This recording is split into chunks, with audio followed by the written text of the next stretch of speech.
Hello, everyone. Tony is here, and so is Kristen. Hi. And we thought we'd do this one together. It's interesting. I was feeling led to head in this direction, and earlier today, Kristen came up to me this morning and said, "What are you teaching on tonight?" And I I told have her, an idea. "Yeah." So I told her what had come to mind, and it was exactly the same as what her idea was. So. Um, Yeah, my title was a little bit less friendly, family friendly. yeah.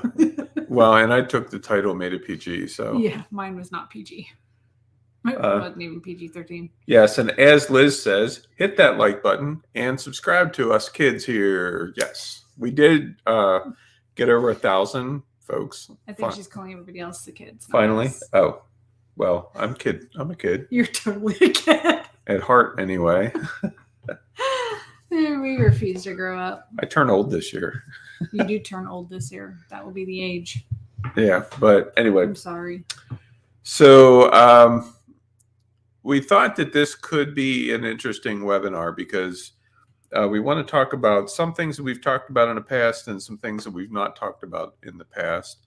We're going to peel back the curtain on our business, such as it is and such as it was. Nor was. And talk about some of the really hard times that we've gone through and have been going through and how we responded to it. Because, we are... I would say how we're responding. Yeah. It's not responded. I would say, did you get anybody? Yeah. Try again. No. Sorry. Customer support live. This is how it works. Doesn't matter what time, day or night. His phone buzzes, and he picks it up and he answers you guys. Yeah, some people. A couple times, and I've told him. Some people think that I use a VA for my customer support stuff, but him. I don't. I fired my VA. Once in a while, I look at him and go, "Not now." Well, you're mine right now. I would much rather interact with you all directly. Yeah. Because VAs only know what you tell them. Well, and it's usually not an emergency. So. Right. That's why I have the... If it's an emergency, I'm like, go handle it. The community and all of that. So, anywho. Ellen, I was just wondering what I was going to do for the rest of the evening. Guess what? Yeah. Well, and I think with what we're going to be sharing tonight, you'll all be able to relate at some level because, we all go through crap. That's just how it is. We're not exempt. It'd be nice if we figured that out, but we aren't. But that's what, like they say, what doesn't kill you makes you pissed off. And stronger, apparently. So you need to let me in a little closer because I'm getting complaints. Where? Val. I told you she has to text because they're watching on their TV so they can't chat. Oh. She said your mic needs to be a bit louder, and I'm more normally softer spoken than you. So, yeah, just turn it completely around. Just turn up the gain a little. Ah, there we go. Just kind of point it angled a little. Testing 1, I'll get 2, 3. Testing 1, 2. You're so weird. Can you hear me now? Such okay, so let's do an official intro. I'm already recording, but we'll still be official about it. Just for the post-recording? Yes. Sure. These little danglies will take some getting used to. I told you, just give it to me. I got this new bracelet. I stole it, and then I had She to give stole it back. Immediately. Yeah, within seconds. I didn't even let him take it out of the package. I did that for him. I put it on. It fits me perfect. It's triple threat he level says protection. It's a man bracelet. It is. That's what it said. I said I like man bracelets. It does kind of match her shirt, but anyway. Kinda. I said it matches perfectly. It's my favorite color. Yeah, the echo feature I can't get rid of, Chris, because I emptied my office. All that's in here is the desk. So yeah, it is a little more echoey. So there's nothing to absorb the sound. Sorry. I guess we could put like a blanket up or something. Yeah, over maybe. the shelves. That would help. furniture blanket. Let's just put a moving blanket back there. Yeah. This is what happens when you remove tens of thousands of dollars of collectibles from your office. I like how Debbie thinks. For manly men and the women who love them. That is what your bracelet is. Exactly. So it's for me too. All right. So let's kick this into go off because it could go long tonight anyway. It could, actually. It's both of us. It'll go at least until no later than 9 because that's when Curse of Oak Island comes on. Well, I'd like to hot tub before that, but we shall see. All right. Well, hello, everyone. Welcome to Expert Media Webinars. This is your host and his wife, Tony Leidig, and Kristen, of course. And tonight, I thought we would change things up from what we're normally talking about with how-tos and new technology and business strategy and all that kind of stuff to talk about the thing that nobody likes to talk about. And that's what happens when life gives you the finger. And sometimes it actually feels that way. We've been through that even recently. And I'm like sure yesterday. Yeah, I'm sure that you guys probably have as well at one time or another because you're breathing. Good qualifier. Yeah. The only qualifier for having this experience is being alive. And I'm pretty sure that includes all of us here. So let me get my cursor going. I'm going to go full screen here. There we are. Da-da-da. So we can just, it's annoying. So I want to ask you a question, and that is if you have felt like any of these lines here. Have you ever felt like life seems like a cruel joke?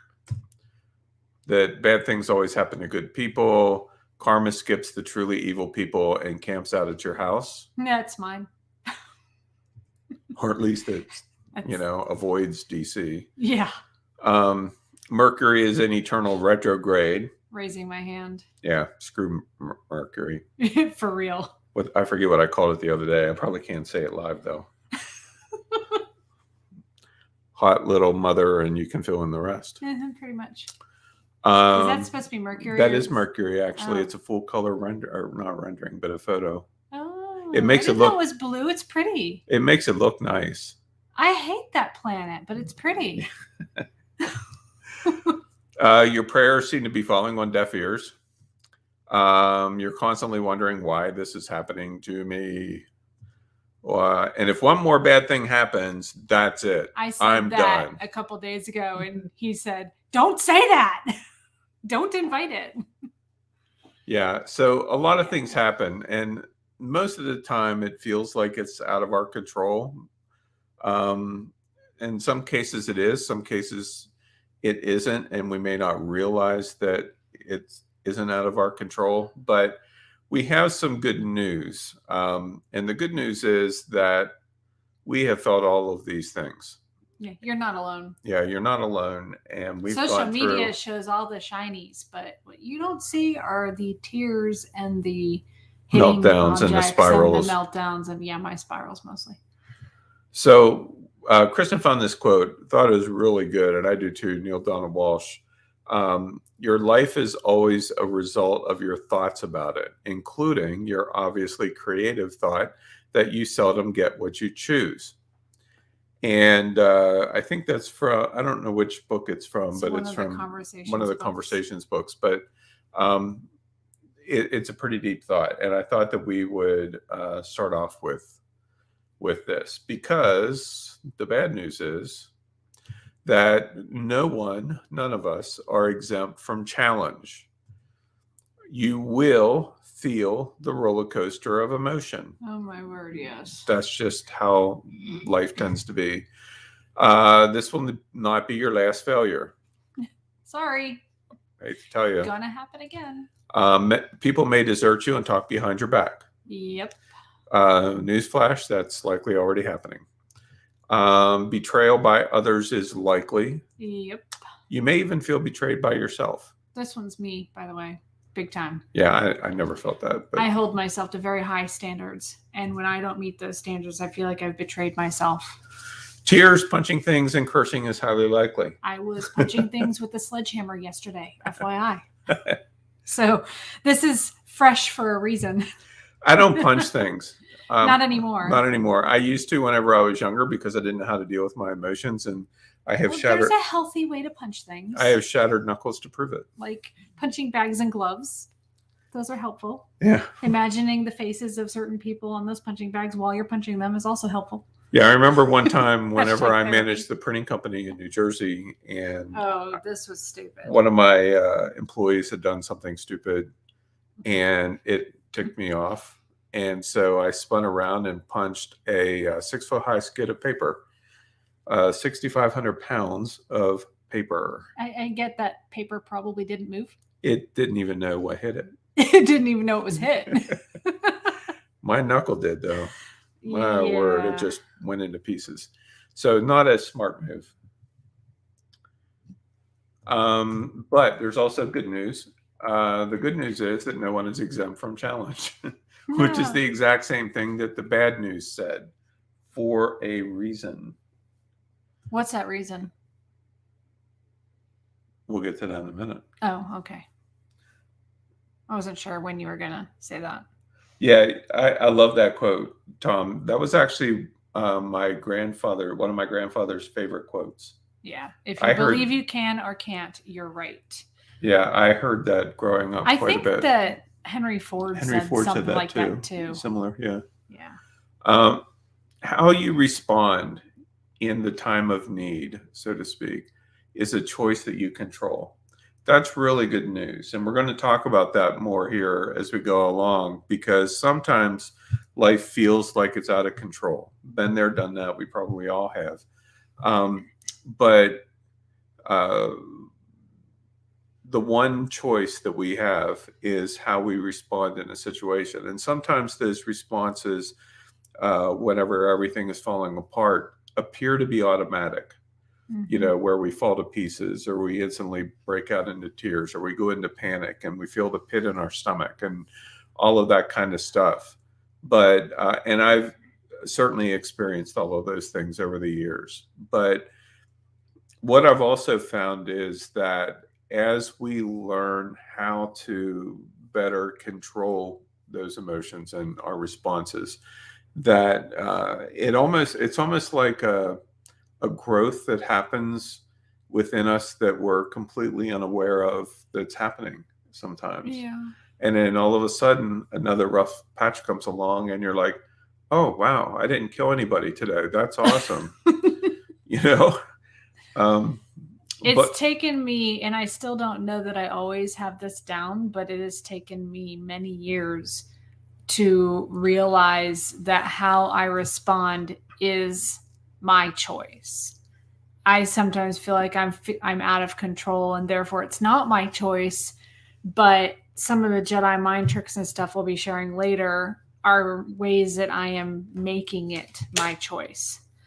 So I think the first thing to learn is that you have a choice. Even if it's a choice between bad, worse, and absolutely horrid, it's still a choice. Yeah, I mean, you're driving along, minding your own business, and somebody T-bones you in an intersection. That wasn't exactly your choice to be T-boned. Right. But it's what you do next. Yeah. That's where the choice comes in, provided that, you survive that. I would hope so. Yeah. So worry, anxiety, stress, 3 words that we're all familiar with. Here's the thing about them, though. They never make a situation better. So why give them permission to dominate everything? And dominate doesn't mean that you don't feel them at all. Right. Like, this is something that I've also had to learn, because he'll always tell me this. And I'm like, yes, but I feel the things. And he's like, that's okay. Just don't let them dominate. And we'll give more on that later too. Right. It's like, oh, hey, you're here. Just like expected. Yeah, exactly. Now go the hell away. Right. I've gotten much better at this. Yeah, much. Than how I was years and years ago. And so I almost never worry or have anxiety or stress.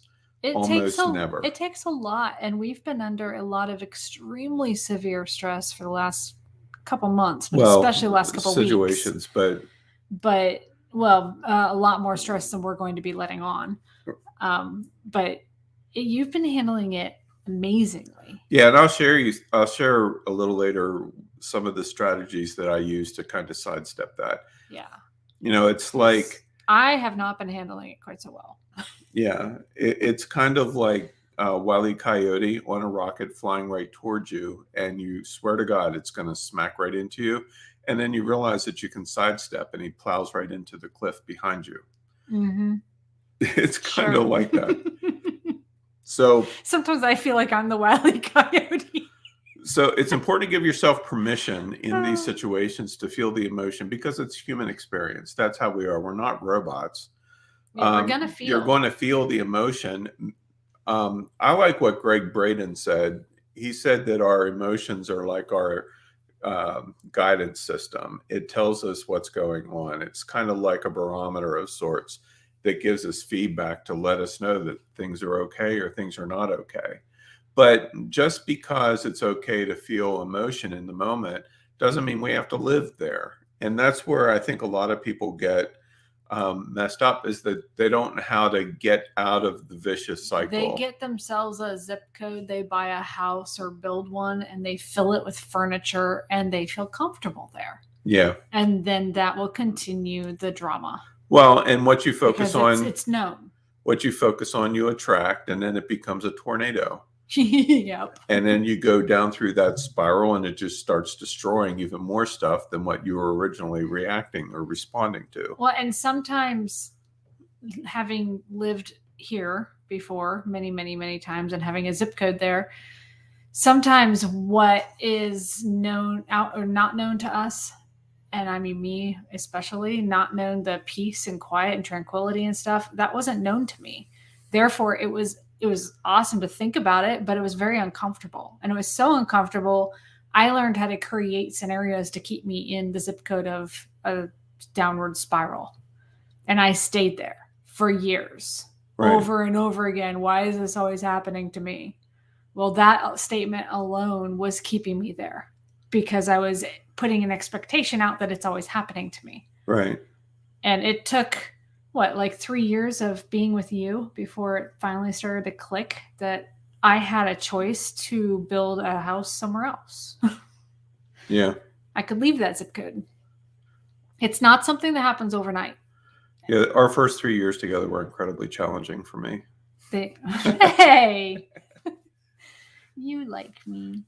Because it seemed like I did have a lot. It seemed like every other week, Kristen was in a puddle of emotion in the middle of the floor.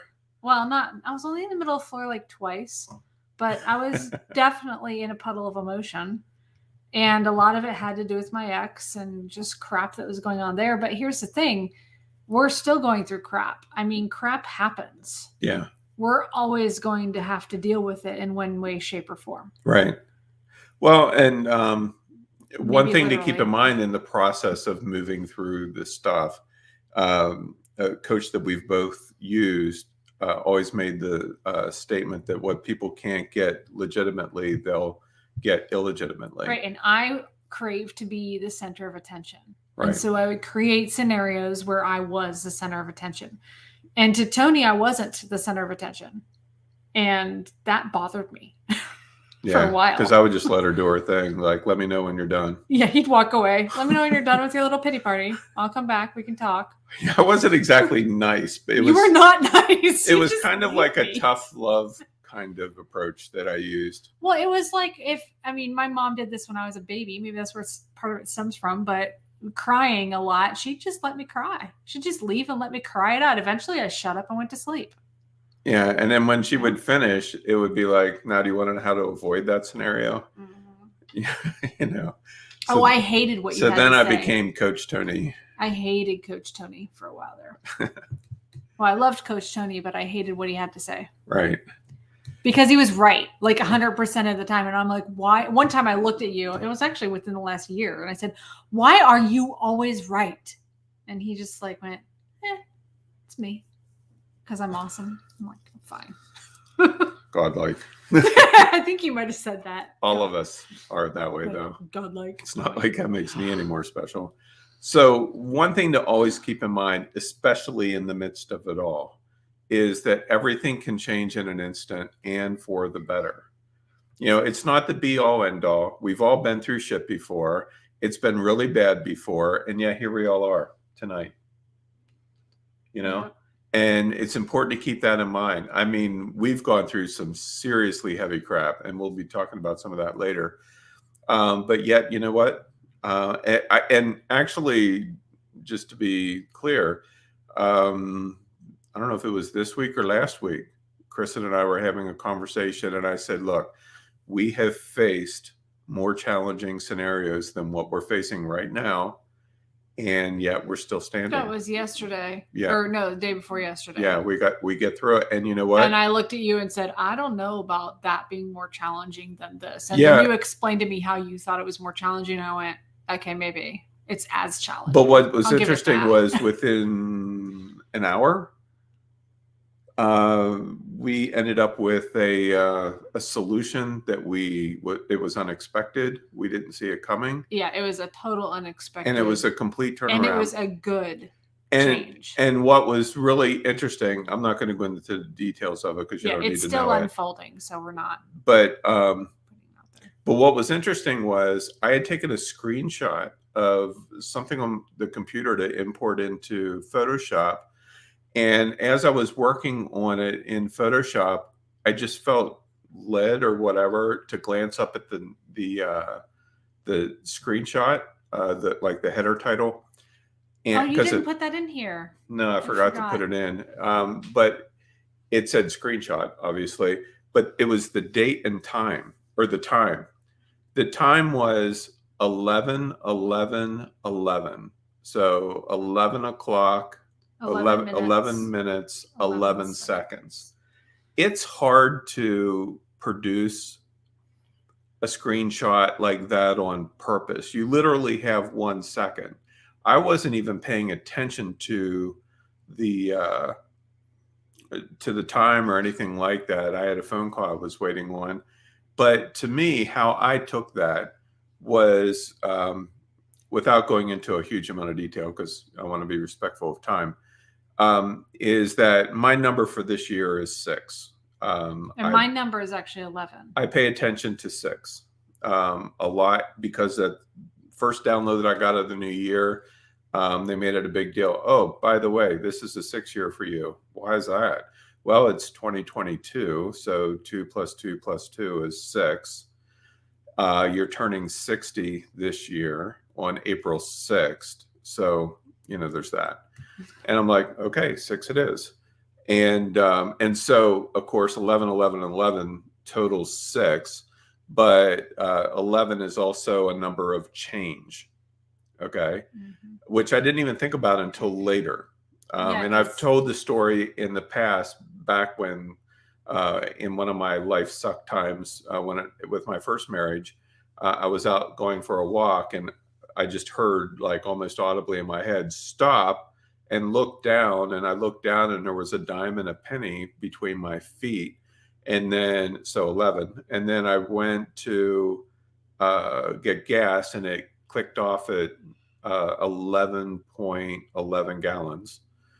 And so, it really caught my attention back then. And then I looked up what the number 11 meant. And the first thing that I saw was the end. And I'm like, oh, crap.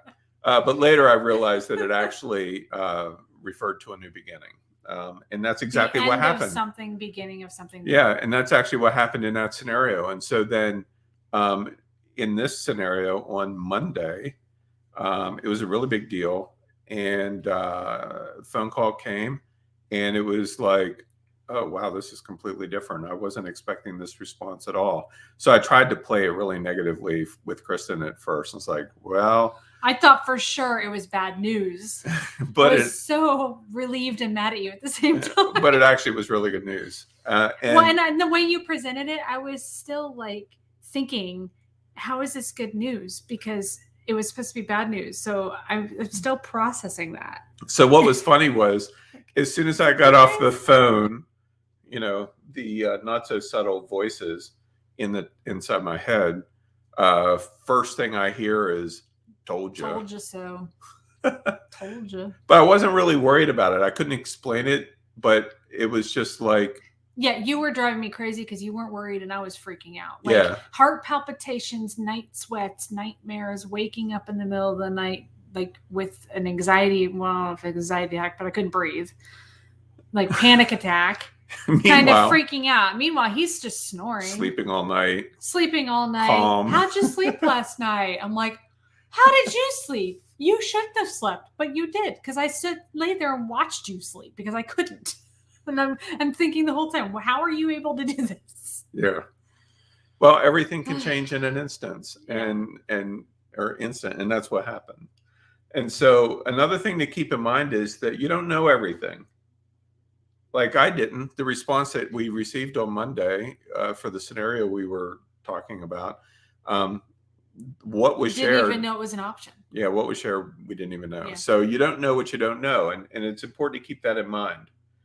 And so one of the things that we want to share with you here is many of you know about the different retail ventures and things like that, but some of you don't. And nobody knows about the master plan, except for the people who signed NDAs. And one of the things that we created years ago for Kristen and I was a master plan. And in this master plan, we basically laid out our professional life for about 10 years. It's not quite 10 years. And then we set out to create it. And we did a pretty good job. We got about half. So this is screenshots from our master plan. In fall of 2015, we opened Precious Pastimes. That was the name of the business. It was an antiques and collectibles market. It was a toy store inside a market. Yeah, we had 4 booths. It did really well. Yeah. We opened the play space in 2016. We opened Toy Box Gifts and Wonder in 2017. We opened Nerdvana in 2018. I also launched an e-com brand called Nerdish in 2018. 2019, we reopened Precious Pastimes in a new location. We also started Chambersburg Geek Fest, which is still happening. 4th annuals this year. Also in 2019, we launched 1833 Marketplace, which initially we had called it something else. It was Wonder Village Market. Yeah, Wonder Village Market. To go with Wonderfest and so that turned into 1833 Marketplace. Yeah. And then Wonderfest was the next thing that we were planning to do, but then didn't. It was projected for fall. The main reason was because 2020. COVID. We actually were on task to do the Fairy Festival, and we ended up, I said postponing, but just not doing it. Yeah. We had another business plan called Wonder Sweets Emporium that was supposed to open in 2020. It was an ice cream parlor, and gluten-free bakery. Had to shut it down and not move forward with it. We actually were in the process of sourcing and buying the tables and chairs and the coffee makers and the furniture or not furniture, the equipment that we would have needed. Like we were actually going to auctions and looking at that stuff. Yeah. Pricing it out. We bought some of it. We wanted to build a science center. Which would have been spring of this year. Mm-hmm. We had the dinosaurs for that already. We wanted to build a park and resort, which the first part of that would be this year. And we did look at land. We got as far as looking at land for that. So, it's how many years total with all of this going on? Well, we started in 2015 and phase 7 was 2028. Phase 7 of Wonder Springs, but phase 1 was this year, 2022. This year. So 7 years. 7 years to do 1, everything 2, that we've 3, created. 4, 5, 6, 7, 8, 9, 10. Yeah, and that doesn't 10 different major businesses in 7 years. That doesn't count Expert Media Group. It doesn't count Magical Bear. Magical Unscripted and Magical Life. Unscripted and Magical Life, Magic and Wizardry. Supply Company, which actually became another brand. that I can't remember right now. Yeah, because so this We changed doesn't that one. this doesn't include some of the brands that we've built and that still Yeah. exist or not. But so it was a lot. This is just the full-fledged brick and mortar business. Yeah, this is just 12 pages of a 40-page, 36-page plan. That's So a lot we of had pages. a lot of details all worked out for all of this, and we accomplished the majority of it. And so that's the good side of it all. That's the good news of it all, is that we accomplished a lot of this. Very, very aggressive for two people. Yeah, because keep in mind, like, we had some employees, but nowhere near what we would need to make all this run smoothly. Right. And you can run out of money. Yeah, and what's Especially interesting, if your employees aren't working. What's interesting about this is that, my business, which most, if not all of you, have been a part of over the years, thank you. You all help contribute to building these things, which I really appreciate. But we built so much so fast, and there was information that we didn't know that actually ended up getting us into a lot of trouble financially. Yeah. Because things didn't go the way we thought that they would go. Oh, and by the way, while this is all happening, we built the play space. We built an addition onto our house that's 20 by 36 feet, 2-story. We built a sunroom and all of that kind of stuff. So that all happened as well. Simultaneously. Yes, simultaneously while the first 3 were underway. So long story short, building here aside, which we were creating our own personal space, we lost a boatload of money, hundreds of thousands of dollars. Well, more than $500,000. Yeah, well over $500,000 that we lost because of poor planning and employees and just different things like that. So we're going to come back to this in a little bit, because if you're looking for stress, build multiple retail businesses. I mean, if you're shopping for stress, this is how to find it. We've done a lot of soul searching as to why we did this to begin with and what the purpose is moving forward out of it. Yeah. Should we tell them the number? What number? That we lost. I don't care. It's gone. So $750,000. Yeah. Yeah. Great tax write-off. Well. Remember that year whenever I taught 36 courses? There was a reason for that. It was me trying to keep up, because I paid for most of that, not all of it. Kristen's business paid for some of it as well. Yeah, because in the midst of all this, I also sort of sold the Book Ninja. Yeah. I had debt on that company, so I basically wasn't responsible for the debt anymore. And so I didn't get any cash out of the company, but I didn't have the responsibilities of it anymore. And that was the Book Ninja. And while I loved doing it, I loved interacting with people more. And so the retail thing satisfied that for me. And now I'm learning that I don't like people so much. I need something with all due different. respect. With all due respect to the peanut galleries here. I need to do something that makes money, that focuses on me a little more. Well, and it was a lot of stress because our payroll was $13,000 a month? Yeah. Around $13,000 or $14,000 a month. That's a lot. And it was a lot. We were paying them way more than we should have for their jobs. Yeah, but we were running 2 stores and all that. So anyway, let's 2 stores, and I wasn't involved really at all. Yeah, which is actually one of the part of reasons the problem. why they crashed and burned. Yeah. Now, Nerdvana is still open, and it's very successful.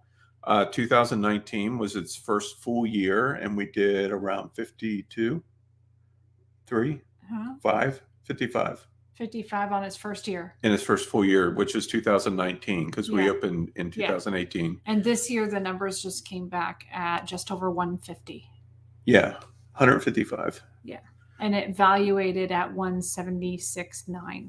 Yeah. From the So valuator. the store has grown extremely well. Even honestly, with being closed with COVID and all that. Yeah, honestly, Nirvana has grown past what I thought it would. It's equal with, if not more successful than Toy Box ever was. Toy Box as a store was actually successful. Yeah, it was. We averaged 15 to 20 grand a month there. Yeah, 12 to 15. 12 to 15 grand a month there. We did close to 20 in the holidays. We did close to 20.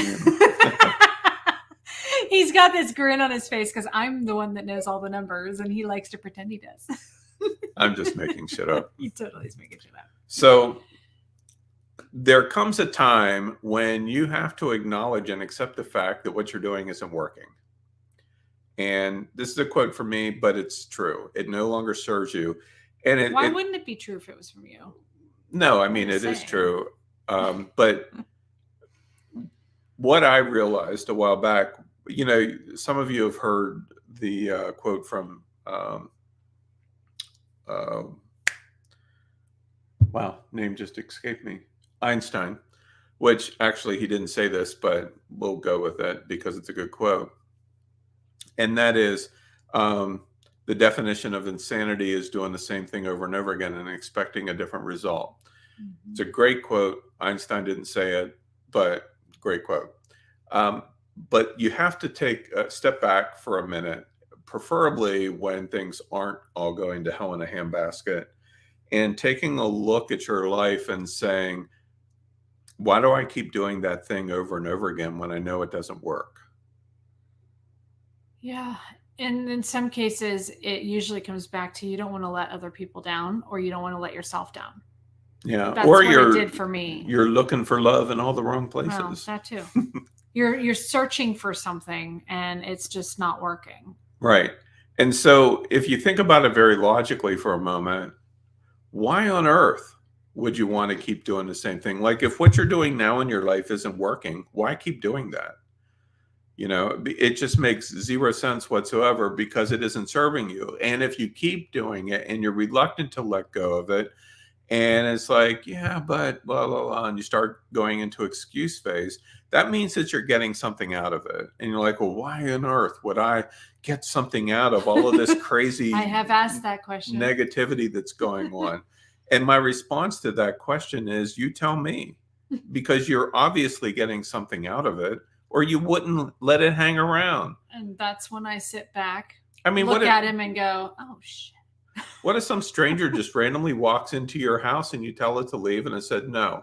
Okay, you know, and then you start feeding the stranger, and stranger comes over and whacks you up alongside the head. Isn't that how stray cats act? Yeah. You tell them to get out. I'm talking about our cats. No, but like, they whack you up alongside the head. Don't do that. That hurts. Oh, don't do that. That hurts. You know, that's exactly the attitude the cats have. And they mock you and they do all this kind of stuff, and yet you leave them stay. First off, what the hell's wrong with you? Second off, you can get them a litter box. Get rid of them. You know, not the cats. And so that's how life experiences can be.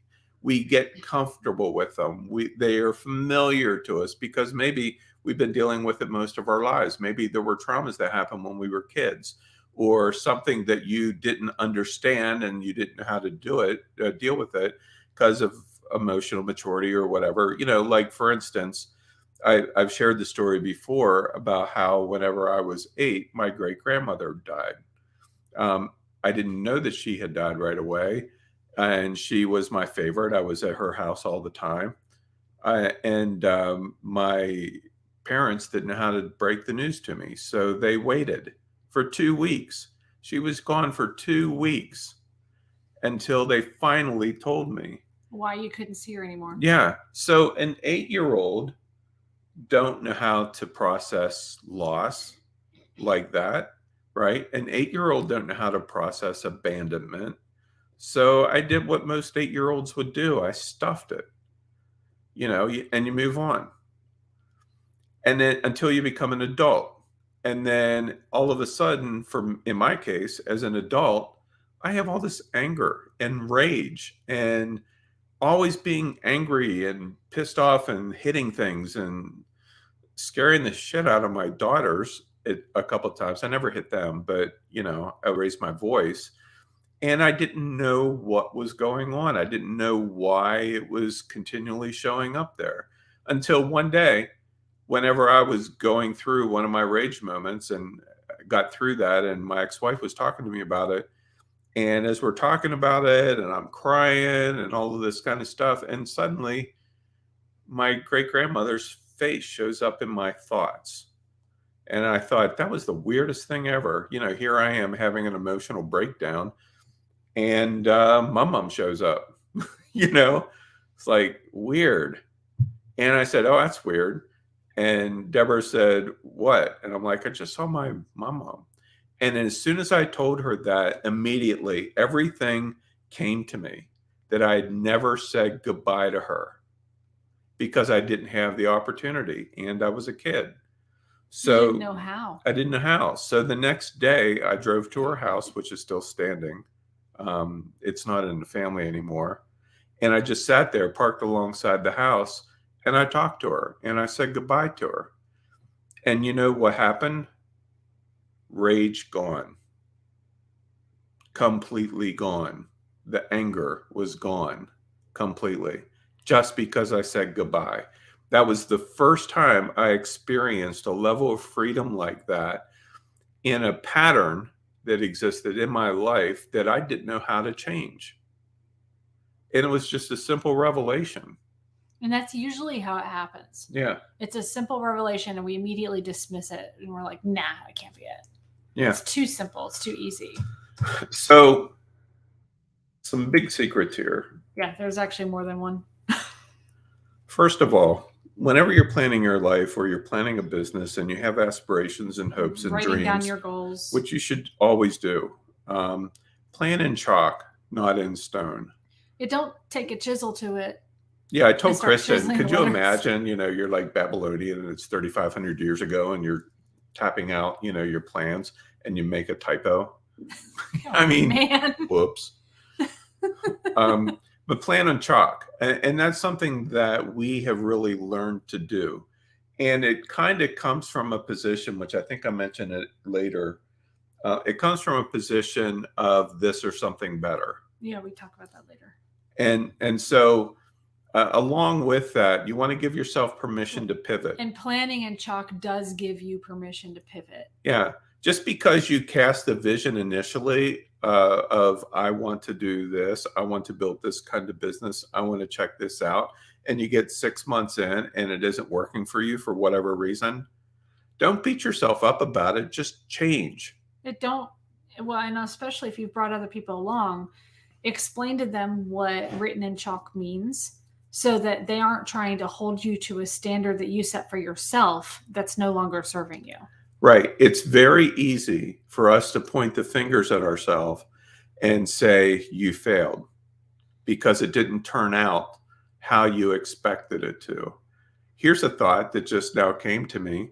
If you've written out your plan in chalk and it didn't turn out the way you thought it would, go back and erase your plan at the part where it didn't turn out the way you thought it would and write in how it turned out.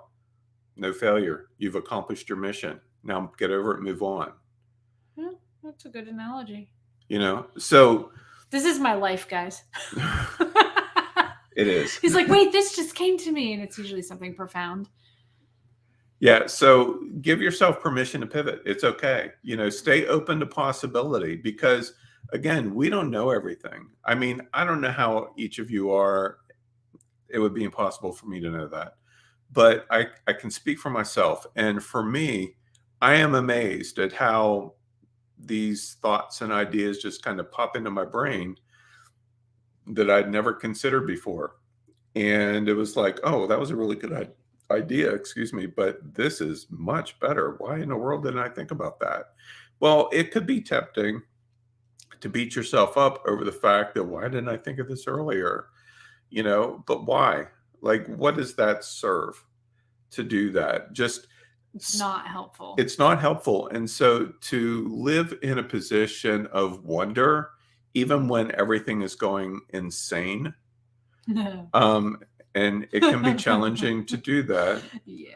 You know, I mean, if like things are swirling around you and you're, you know, you're ducking to make sure that nothing hits, You can say, well, hey, I'm in the midst of a tornado right now. I wonder what's going to pass by next. Yeah.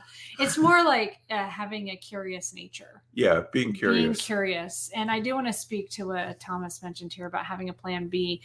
We don't ever have a plan B. And here's the reason why. Having a plan B is setting an expectation that plan A is going to fail.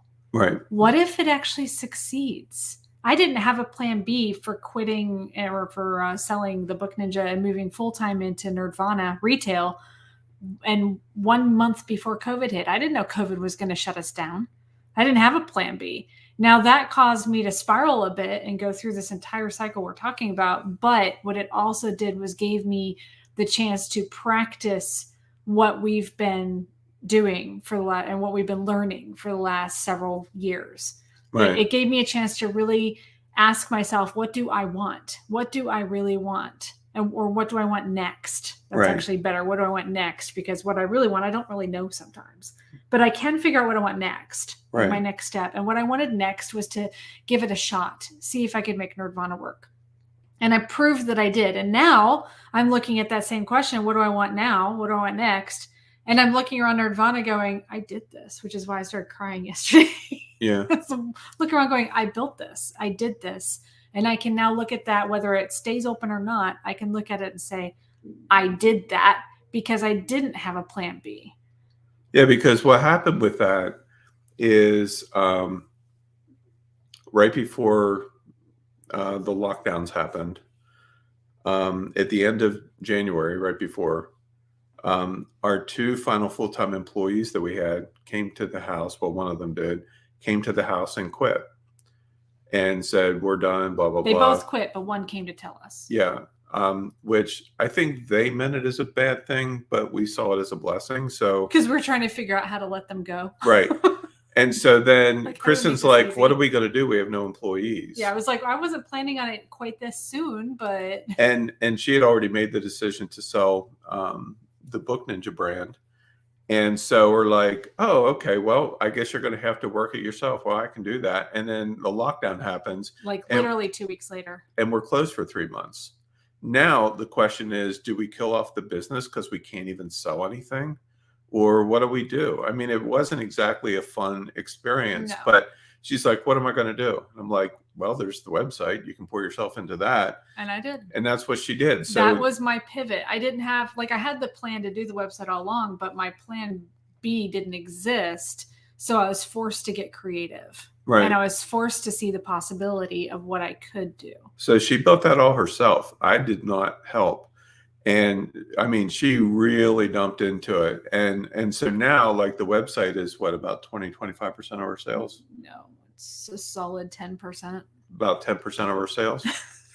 No, we haven't actually advertised it that much. No, we haven't. We use it. It's actually a bigger part of our sales because it's our marketing. And we have a lot of locals that check it on a regular basis and then come in person. Right. So our e-commerce data is messed up compared to a regular straight e-com store.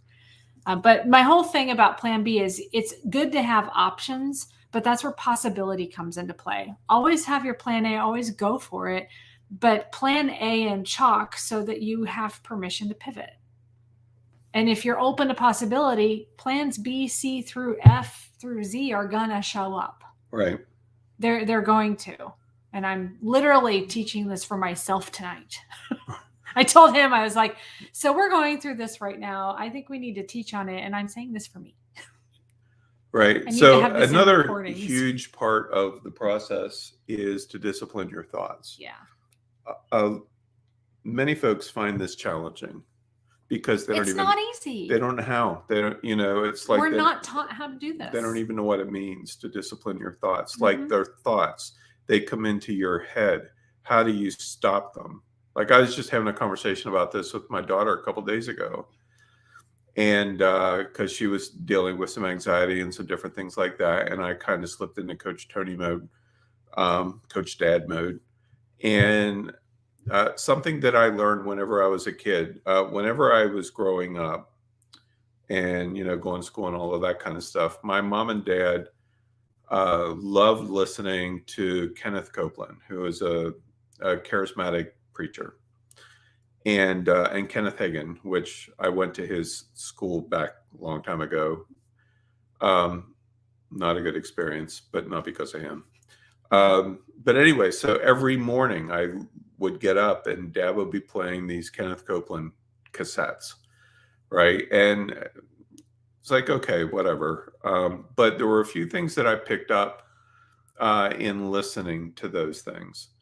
And one of the things that was really a life changer for me, he made a statement, and this is Tony paraphrase, but he made a statement that your mind has to shut up to hear what your mouth has to say, which I thought sounded like the stupidest thing ever. But if you think about it, try it later, right? Try it later. Feel an emotion or think about something that you know is going to, maybe affect you emotionally or make you worry or whatever, and then start speaking gratitude. You can't think and speak at the same time. It's impossible. The problem is when you're speaking gratitude and you take a moment to breathe and the thoughts smack you because they've all been building up at that door and then they all come in at once. Well, that's where discipline comes into play. That's where you open the other door and let them run right through. Sort of tried that. But long story short, just to let you know, the thoughts are still going to be there. You just have to learn how to show them the door. Right. Literally. Debbie's right. It's called mindfulness training, meditation. We're going to talk about it a little bit later. It's all part of training our minds. But but these thoughts are hitting me rapid fire like a machine gun. How do I stop? Start talking. Like literally, just spout off every day. Gratitude should be, and I think somebody mentioned this at the very beginning, gratitude should be a natural part of your daily routine. I think that was Ellen earlier. Yeah, you have to live in a space of gratitude because it calms you down, if nothing else. But it also gets your focus off of you, which is all that stress and anxiety is, and onto something else. And we're going to give you some specifics as to how we have been disciplining our thoughts. And I'm not going to say we are the experts by any way, shape, or form. Tony, much more so than me. But we've found some things that work for us. Yeah. And we're going to share those later. Another thing that some of you may or may not have ever done or considered before is to cut ties with your past, physically, emotionally, spiritually. And this can take on a lot of different forms. Okay. Like if you were previously married or had, dated or whatever, that's kind of an obvious one. Take their photos, put them on the wall, throw darts at them, and then take them out in the back and burn them. I mean, you can do it that way. Depends on how violent you are inside. But,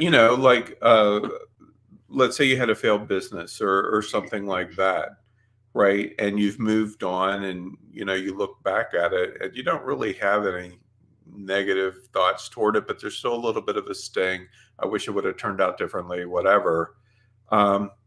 Just cut it off. Say goodbye. It's like, thank you for the time that you served me, but that time has passed and it's time to say goodbye and say goodbye. Yes, literally say it. And then sometimes you may want to do a physical representation. We're going to talk more about that a little later. We're talking about a lot of things later. But take a piece of rope that represents whatever it is and cut it in half. Take a piece of paper and burn it, write it out, whatever it is, and burn it. I mean, there's a lot of different ways that you can do that. But a lot of people overlook this part. And one of the things that clued me in on it was I had a vision years ago and I saw the church that I attended was not healthy and very controlling from the top down. And I had this vision where I saw the people in the church and they were leaving, but there was like this black goo stuck to them. And so they would drive to their homes, but the black goo would go everywhere that they went. And I didn't understand it at first, but ultimately what I realized was that it was a connection. It was a tie-in to that church, an attachment. And so I'm like, I don't want that black goose shit on my head, you know? And so I went through a process like this, and it immediately changed things. Matter of fact, it even changed my relationship with the leadership there. All of a sudden, they were angry with me and wouldn't talk to me and all of this kind of stuff, which I was fine with. But it was it was a very interesting revelation to see a picture like that.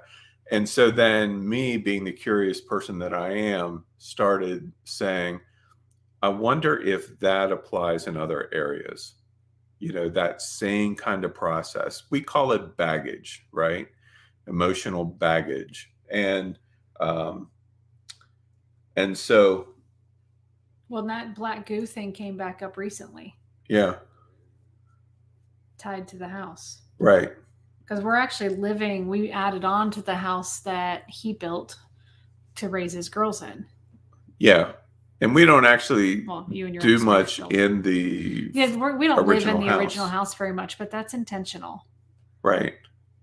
But yeah, we've gone through the house many times, pretty consistently actually, with sage or something, and you know, just kind of speak over the house. But anyway, another thing is to mourn your losses, because Actually mourn it. they happen, There's a grieving process. but then move on. Like Kristen mentioned earlier, don't build a house there. Just it's important to acknowledge loss, because it's something that we all experience on many different levels. But then move on to what's next. You know, I mean, And if you don't know what's next, or it's a big open hole, ask.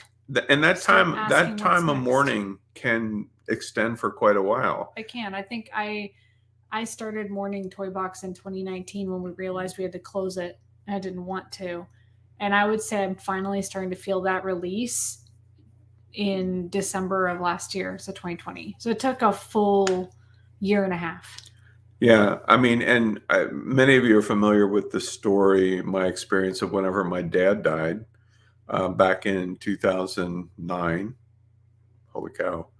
Um, but, you know, in the space of, I think it was 45 days, my divorce with my first wife was finalized. My husky Cola died from cancer suddenly. My dad died. My uncle died. My cousin died. My grandfather died. All in the space of certain, you know, very short period of time. It freaked me the hell out. I mean, honestly, I didn't know what to do, because there's all of this loss happening, and I, and speaking of loss, I was lost. I just didn't know what to do. I already had my business and it was going, and I didn't like even hardly send out emails or anything for a long period of time. And so finally, after several months, I called a friend of mine, David Hancock, you know, Morgan James Publishing, and I said, David, I don't know what to do. I don't even know if I have a business anymore. I haven't emailed folks. I haven't created anything. And he's like, just explain to them what's going on, and you'll be surprised how awesome people are. Yeah, I call that a State of the Union email. You Yeah. send out a State of the Union. This is why you haven't heard from me. And you know what? Some of you who are here tonight or who are listening were with me back then. Many of my customers that I had then are still with me today. That's 12 years, almost 13 years. That's crazy to me. And I'm so grateful for that. But you can't live in that space. You have to move on to what's next. And however long that moving process takes, it's okay. Don't try to rush it, but also recognize when you're starting to dig in your heels and stay there. Yeah. I mean, listen, I miss my dad.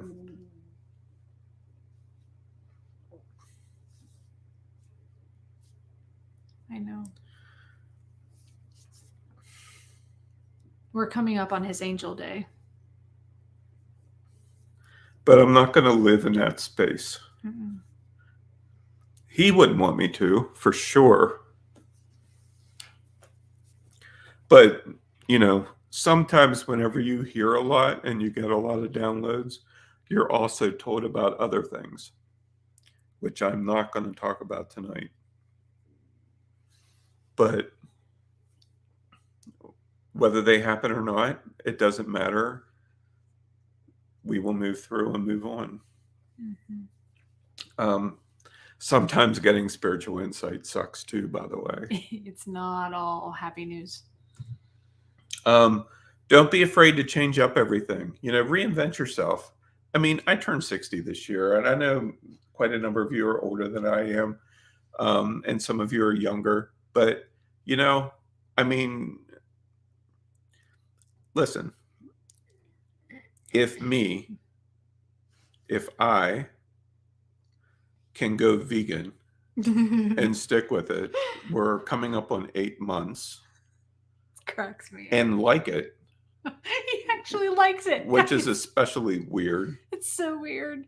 This is a guy who on a training said I'm a meatasaur and can never see myself giving up meat. Right.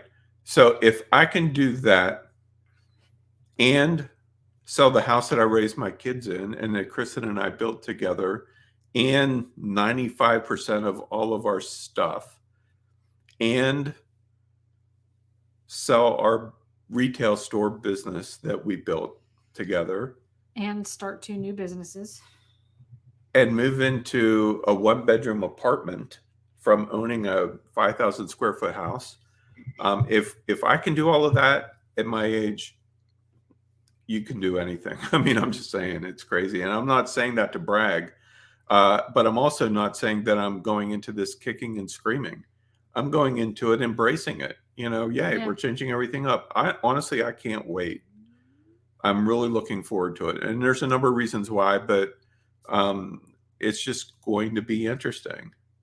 And people think, oh, well, yeah, you could do that. You have money, whatever. Not like you think. No. But anyway. So self-care habits that that can work for you, that they're familiar with. We all have them. Certain little things that you can do that can help you get off the cliff. You want to keep those in mind. Good habits. Like Kristen has a really great story about this that just came up this week. It literally happened 2 nights ago. I was chatting with my friend Natalie. Many of you know who she is. She's the human design coach. And she asked me, because I was telling her all this shit that's hitting the fan right now. And I said, I'm done. I don't know what else to do. And she said, when was the last time you had fun? And I wrote back, what's fun? Like, what is that? My life consists of packing, selling crap, making sure the store doesn't fall off its own cliff during this time so we can actually sell it too, getting all the things done for moving. I mean, I'm under a lot of stress to get all the things done. And she's like, yeah, fun. When have you done something for yourself? I was like, well, I sat in the hot tub last night. And she's like, that's a start. I'm like, but I feel like I can only take a few minutes at a time. So then she asked me a question. She said, when was the last time you did karate? Well, I basically did karate and then got my black belt and stopped. There's a lot of factors into why, but her question opened up a trap door that I didn't know I had deep inside. And I realized I told myself a story about doing karate that it was an escape from my ex-husband. It didn't start that way, but it became that. And then it became a goal I just needed to check box off because I'd always regret not following through and getting my black belt. And then I gave it up. And literally the next day. Yeah, literally the next day. I stopped training. And I realized that my initial reason for loving karate, and AKA kickboxing, hitting things basically, was that it was very empowering for me. It made me feel like I was in control of something. And I didn't realize that was why until she said, you need to do something that makes you feel in control. Even though we've made these decisions and they are our control, I was starting to spiral out of control because of all the stress involved. So I wrote my personal trainer because I was supposed to see them. I have 2 personal trainers, a mother-son duo, and I was supposed to see them yesterday morning. And I literally wrote her that night and I said, hey, tomorrow morning, can I hit something? Like, I don't know where my gloves are because I just packed them a couple days ago, but I don't care. I will let my knuckles bleed. Just, do you have something I can hit? And that's when she's like, well, we have a bag and yeah, you can hit something with the sledgehammer. And I said, wait, what's that? I need to hit something with a sledgehammer. This sounds fun. So we ended my session yesterday morning with this weird ball on a stick is what it was. And it was probably about 7-8 pounds. I mean, this thing was not lightweight. And her son showed me the form, and I hit a giant medicine ball with a sledgehammer like 50 times. And it felt so good. It's actually 40 times. But it felt so, so good. And I realized it was fun. It was fun to be empowered to beat the shit out of something. And all my frustration went down that hammer into that ball and out of me. Yeah. And I mean, that's what I mean by, some people are like, oh, well, that's just violence. It's not. It's channeling your energy. And I have trouble channeling my frustrative energy into something productive, as in like productive creating a new course or something like that. I have trouble with that, but I can channel my energy into physically making me feel alive. And that's what that did. It got my heart rate up. I looked at them and I said, I hate cardio. You can trick me anytime with this, because I was doing cardio and I was loving it. So that just really, it made me see that I have self-care habits that I stopped doing that I need to get back to. Now around here, I don't have the option to continue karate. There's just no instructors, no instructors worth going to anyway. But I do have the option to build in some like kickboxing and stuff, martial arts style stuff into my personal training. And there are things that I can actually even take in the RV with me that I'm discovering. So it set me on this whole path of, why did I want to do this to begin with? How in the world did it become something that was an escape mechanism that was bad? And how can I turn it back into something good again? And here we are. Yeah. And for me, it's more about getting out into nature, and that doesn't really do it for me. Photography plays a role in that, not a huge role, but being out in nature does, which is why I go out pretty much every day in one form or another. So it's going to be different for each person. But I don't know how much this plays into it, but the thought just hit me. When I was in 5th grade, I had a family therapist. My whole family went, and I didn't really know why until I was like 30, by the way. But my whole family went to therapist, me included. And one of the things they told my parents to get me, because 5th grade was an incredibly rough year for me, was a punching bag. We couldn't afford a real one, so they got me one of those inflatable things. And I punched holes in 3 of them. I hit them so hard. But I'm wondering if that, because I felt so empowered doing that, I felt in control, and I channeled that physical energy out. Plus it was good for me because I didn't get any exercise because of my asthma. So it made me feel physically good. If that's why I like punching and hitting things. Could be. Could be. I've got a mean right hook. I'm just saying. Another thing, of course, is to reach out to those who know you and love you, people that you can trust. Yeah. It's important to have folks like that in your life in one form or another. And they can really, they know you in your dark and your light, and same with you toward them. That can be extremely helpful. That's why we're incredibly lucky to have each other. Yeah. You can also use a life coach, which we've both done, prayer partners, spiritual advisors, for guidance, for direction, for validation. Sometimes you have an idea, but you're not sure. And, you go talk to somebody and they spout it off, and it's like, oh, okay, there you go. And weird thing, like sometimes you can get confirmations and validations and even direction that you're kind of feeling like might be correct, but you're not sure. Like we've even had experiences where we've watched like a couple people on YouTube that do like oracle card readings and stuff. And I mean, they're just random, very general readings. And like pick a card, like they have 5 piles, and you just pick one and then go to that pile, fast forward the video to that pile.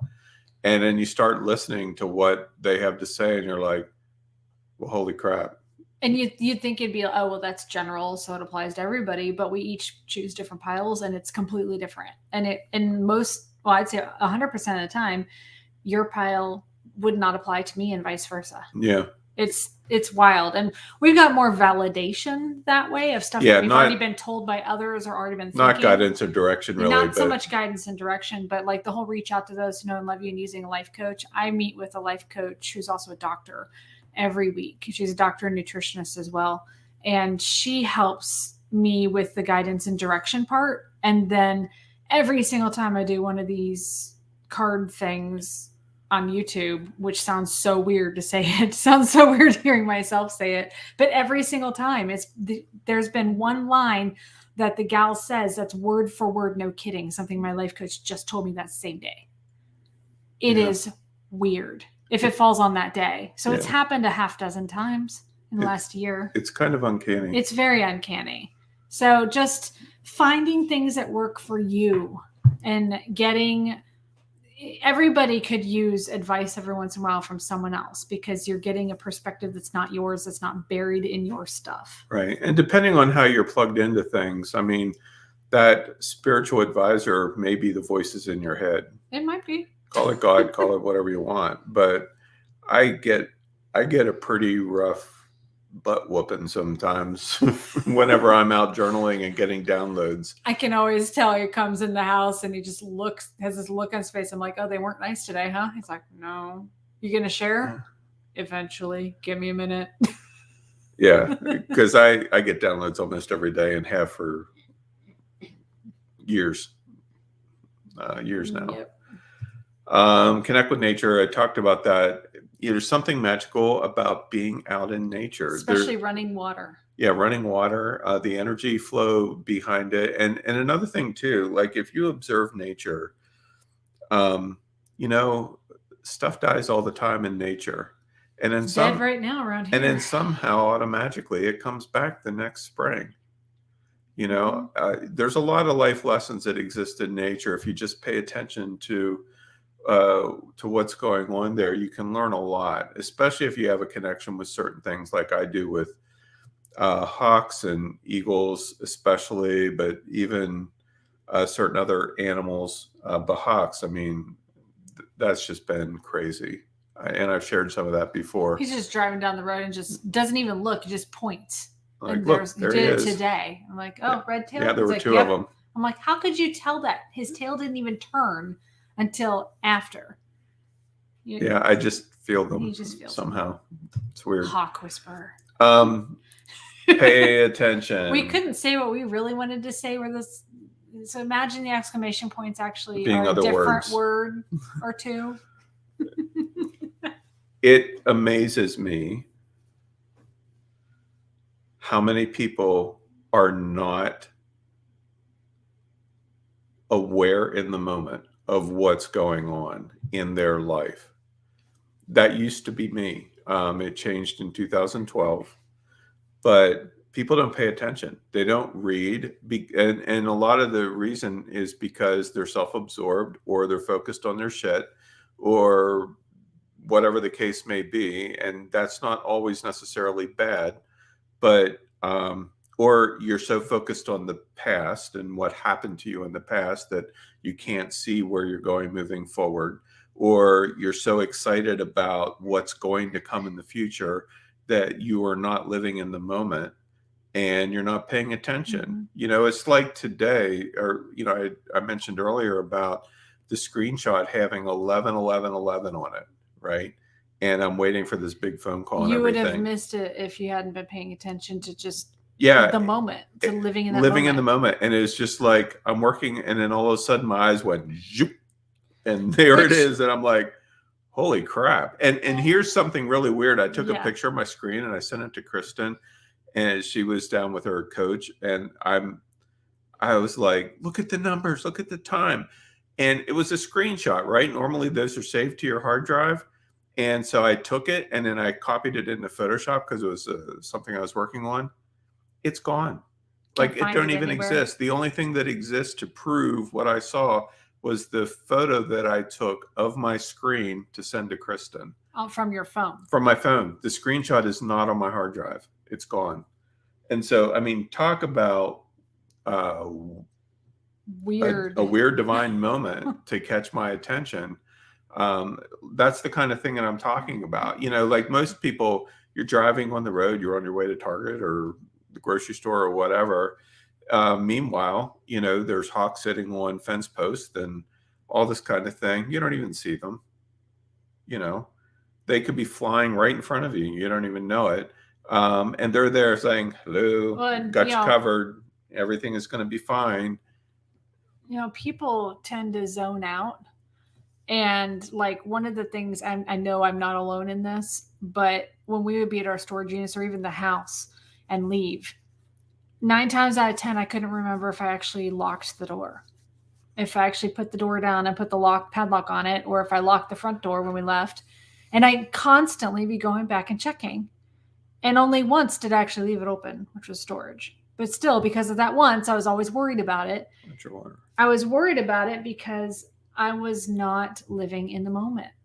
So one of the ways that I've been coaching myself over, I'd say the last 6 months or so, to pay attention to the moment is literally feeling the lock in my hand, smelling the smells around me, hearing the door shut or the door roll down, as the case may be, hearing the click of the lock, if that's a thing, and paying attention to those tiny little details that most people totally skip.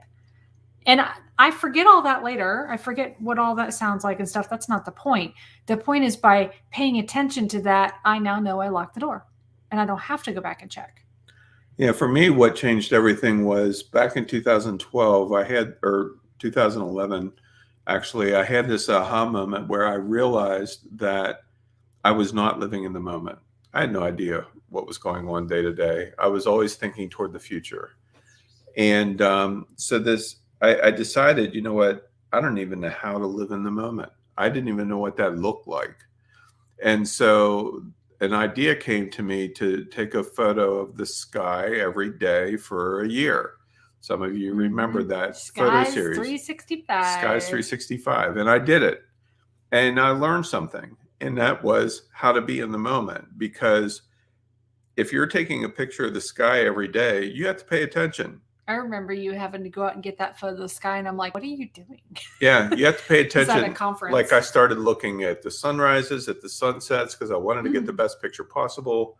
There is no spoon, exactly. Yeah, exactly. The nerds in us recognize the nerd in you, Debbie. There is no spoon. And so along with that, where am I? There we are. Pattern interrupts, something I use literally every day. Because it's easy to get lost in our thoughts, or maybe we have trouble focusing, or maybe the pressure is just getting too great because of something that you're going through right now. Change it up. Pattern interrupt. For me, sometimes that is going to the mountains. Sometimes it's going shopping. Today, believe it or not, me and shopping, like for groceries, is a very cathartic experience. I only like it when I'm with you. Yeah, it settles my mind. I mean, I'm the kind of person that would go to the market every day to buy fresh. I would go to a farmer's market because to me that's a different atmosphere. But going to the local grocery store and dealing with the types of people that are there is like, I don't see how that's therapeutic, but it is to you. Yeah. And it is to me when I'm with you. They're mostly invisible to me. Yeah. They probably are, yeah. But for me, just the environment is different. The experience is different than what my normal experience is sitting here in the office, writing out a course or whatever. And so for me to stay focused, like when I'm focused, I'm focused. I don't know how some of you handle focus, but like the whole damn world could explode and I wouldn't even know. I'm that I've knocked laser on the focused. door. I've said hello. I've come right up to the side of you and waved my hand. If you got your AirPods in and you're focused.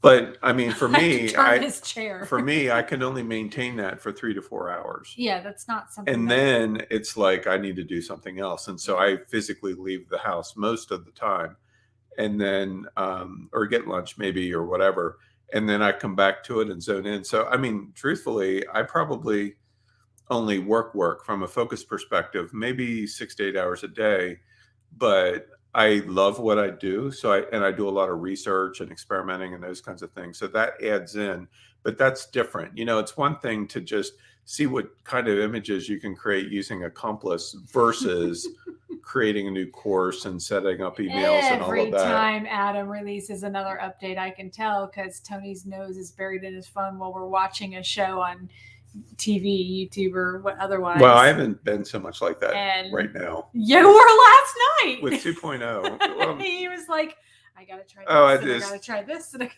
try that is true because Accomplice 2.0 just came out. Yeah. And last night, and I think the night before was when it I've came broken out. it 3 times already. Yep.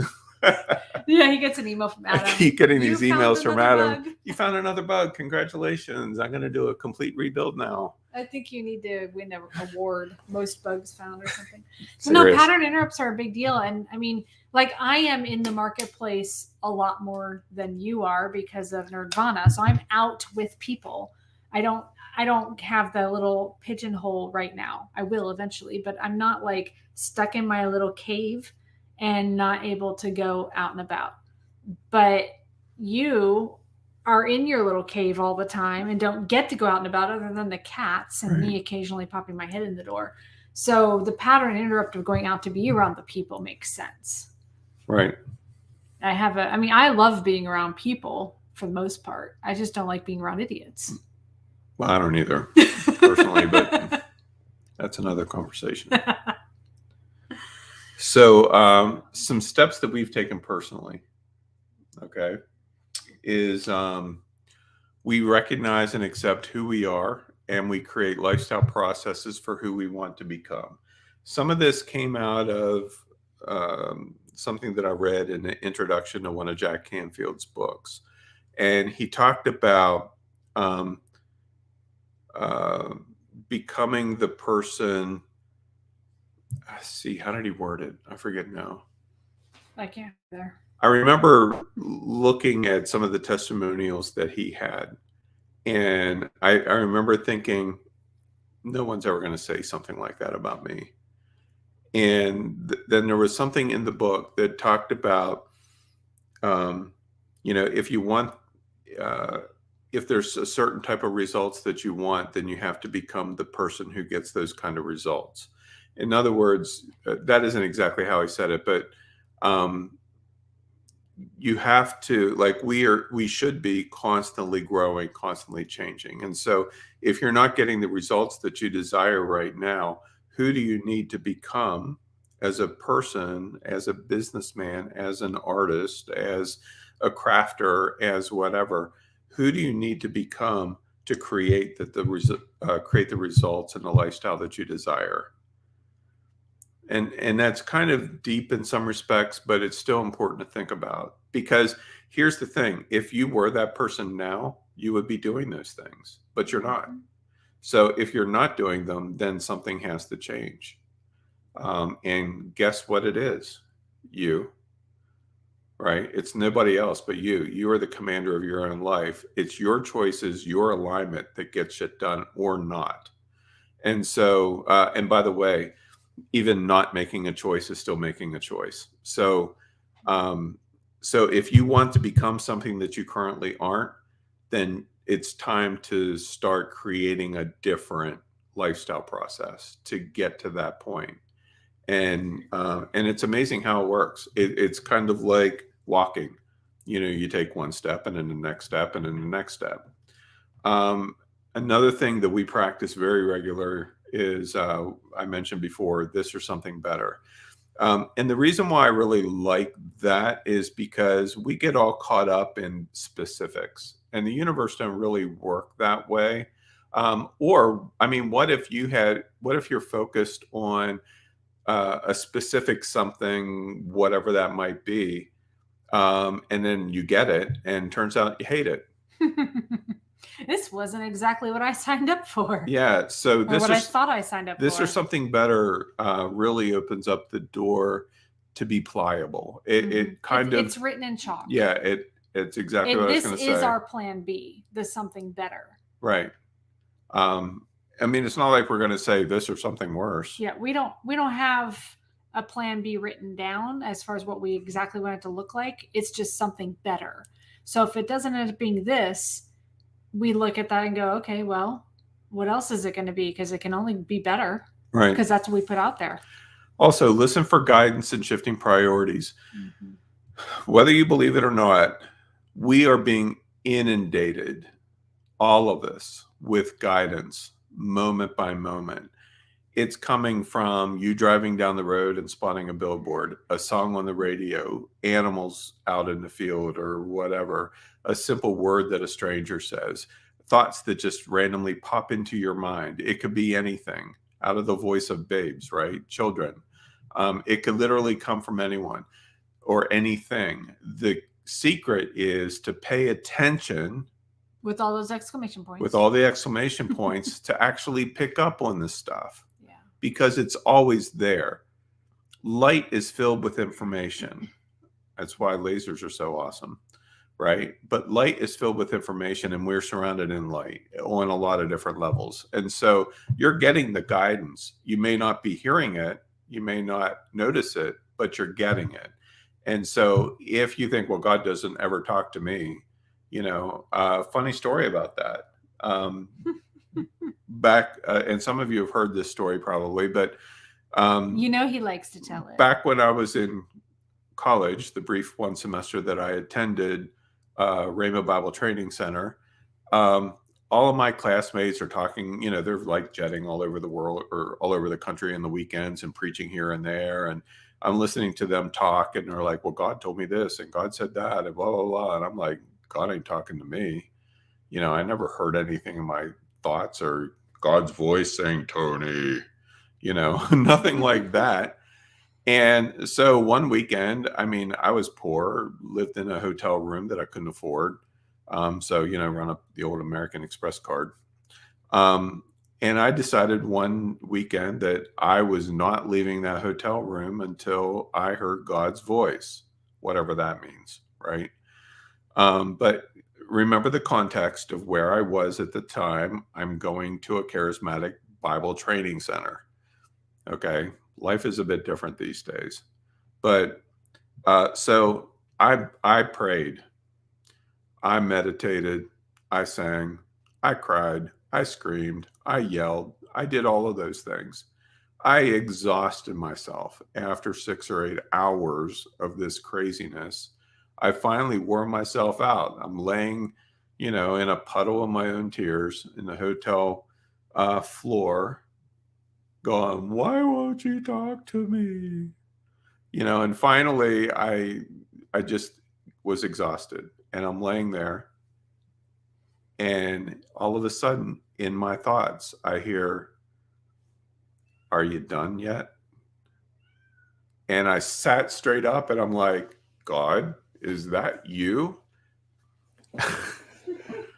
And ever since then, I've had these, these thoughts just come into my, my awareness. And so was it like God was waiting for that moment for me to beg and plead or whatever, to finally speak up? Like, was that what's going on? Is he cynical and have a sixth sense of personality? No, it was that I wasn't paying attention. I wasn't listening. I thought I was, but I wasn't. And ever since then, a lot has changed and a lot has evolved, but I hear that voice daily. You can call it God. You can call it my spiritual guides. You can call it whatever you want. I don't really care. Well, I actually do know the name, but it doesn't matter to me what title I put on that guidance. It's the fact that it's spot on 100% of the time. And I trust what I hear and act on it. It's really had a huge impact on me. But it all started on a very specific day, in spite of myself. Another thing for us is that we have a regular routine that's focused on personal care. It's very different for both her and I. Some things are the same, some things are different. Well, we already mentioned my liking to hit stuff. Yeah, usually in the mornings, I get up earlier than she does. Yeah. But one of the first things that I do and enjoy doing, except whenever the roads are crazy icy, is to get out to the mountains. And I'm usually there for 90 minutes, give or take. And I'm usually journaling a lot of that time listening to that voice I was just talking about. And then I come down out of the mountain and have breakfast, go through the news, whatever. And then in the evenings, we end our night every single night listening to Meditative Mind on YouTube. I've talked about this before, and we listen to specific frequencies. These days, it's 528 mostly because 432 last night. Yeah, 528 is a 6 number if you do the numerology it's math. It's usually 528 or under for frequencies. And that's anywhere from a half an hour to an hour and a half. I think last night it was an hour and a half. And then I go to bed. And so I'm investing 3 to 5 hours a day on personal care, on my mindset, on staying aligned to where I need and want to go. And like I said, Kristen participates in some of that. Sometimes I do go to the mountains with you if it's later. I have what I like to call cat therapy time. And that's where I talk to the kitties. I'm holding one now, actually. She was being a little annoying, but at the door, so I let her in. Taco Cat says hi, everyone. But I'll just cuddle with them. I'll let their purrs actually have a low frequency, and it's a comforting frequency, and it actually can work as an entrainment, which is kind of cool. So ever since I learned that, I've decided that kitty time is entrainment time, and I just say gratitude things while I'm petting them, and that's usually how my mornings are. If I feel like letting the butts in. But I also I have my chai in the morning. I take my time. My big thing is not rushing into my day. I don't want to jump into my day and go straight to work. I want to take my time getting ready and just take my time being. And then, of course, we end every night with the Meditative Mind. Her purse distracting me. It's so loud. Yeah, entrainment is actually a really good thing to do as well. It's something I've been doing more and more, where brainwave entrainment, where you listen to certain frequencies with binaural beats and stuff like that. It actually helps focus your brain, your thoughts. It's science. Nothing crazy or mystical or anything like that. It's just science, but it works really well. And the things that we do may not work for you at all, and that's perfectly okay. You just want to find your own routine. Eat healthy. That's just smart. I mean, do we cheat? Do we snack? Yes, we do. Yep. We don't really cheat off of vegan, but no, we're not cheating off of vegan, but there's a lot of good vegan junk food out there. Yes, there is. We're cheating a little bit on the snacking and the times. And the thing that I'm giving myself is, you know what? There's so much crap going on right now and so much I have to keep track of. I don't want to have to worry about every single time that I'm eating too. So I'm just going to take it easy with the eating and not beat myself up over enjoying the chocolate. And then once we have a lot of this other stuff done and we're moved into the apartment and I don't have so much on my plate, I'm going to see that as a reset. Yeah. And then I'm going to reset to ultra healthy because we're going to live next door to my favorite smoothie bowl place. Yeah. I mean, we'll have chocolate. Easy to be ultra healthy. We'll have chocolate or whatever. It's vegan chocolate, but still. But it's not going to be like late at night binging or anything like that. And I'm not saying that you have to go vegan either. You need to eat however you feel guided because everybody's different. I mean, we may not be vegan forever, but right now the thought of eating meat makes me physically ill. And it has nothing to do with the animals. I think cows are very tasty. It's just my body doesn't want it yet. Right. You got to listen to your body. Physical activity. That's more mine than his. That's more, I don't, whatever. You get out and you hike a little bit. Well, I do that. You walk like 5 feet to take a picture of something. But I'm working with a personal trainer, and I have been for about 4 months now. I got COVID in the middle of it, so I was off for a month. But I've been trying to work with her. I have actually a session tomorrow, a makeup session for last week, but I've been trying to do a weekly. And then they're giving me exercises and like strength training I can do on my own that it works in a tight space, because I told them when I hired them, I wanted to have different sessions that I could do in the RV. specifically. Yeah. So they've been working with me on that, which is great. So normally I'm doing that physical activity every day, or like I'll walk 2 days a week and then I'll do the training 3 days a week and then take the weekends off.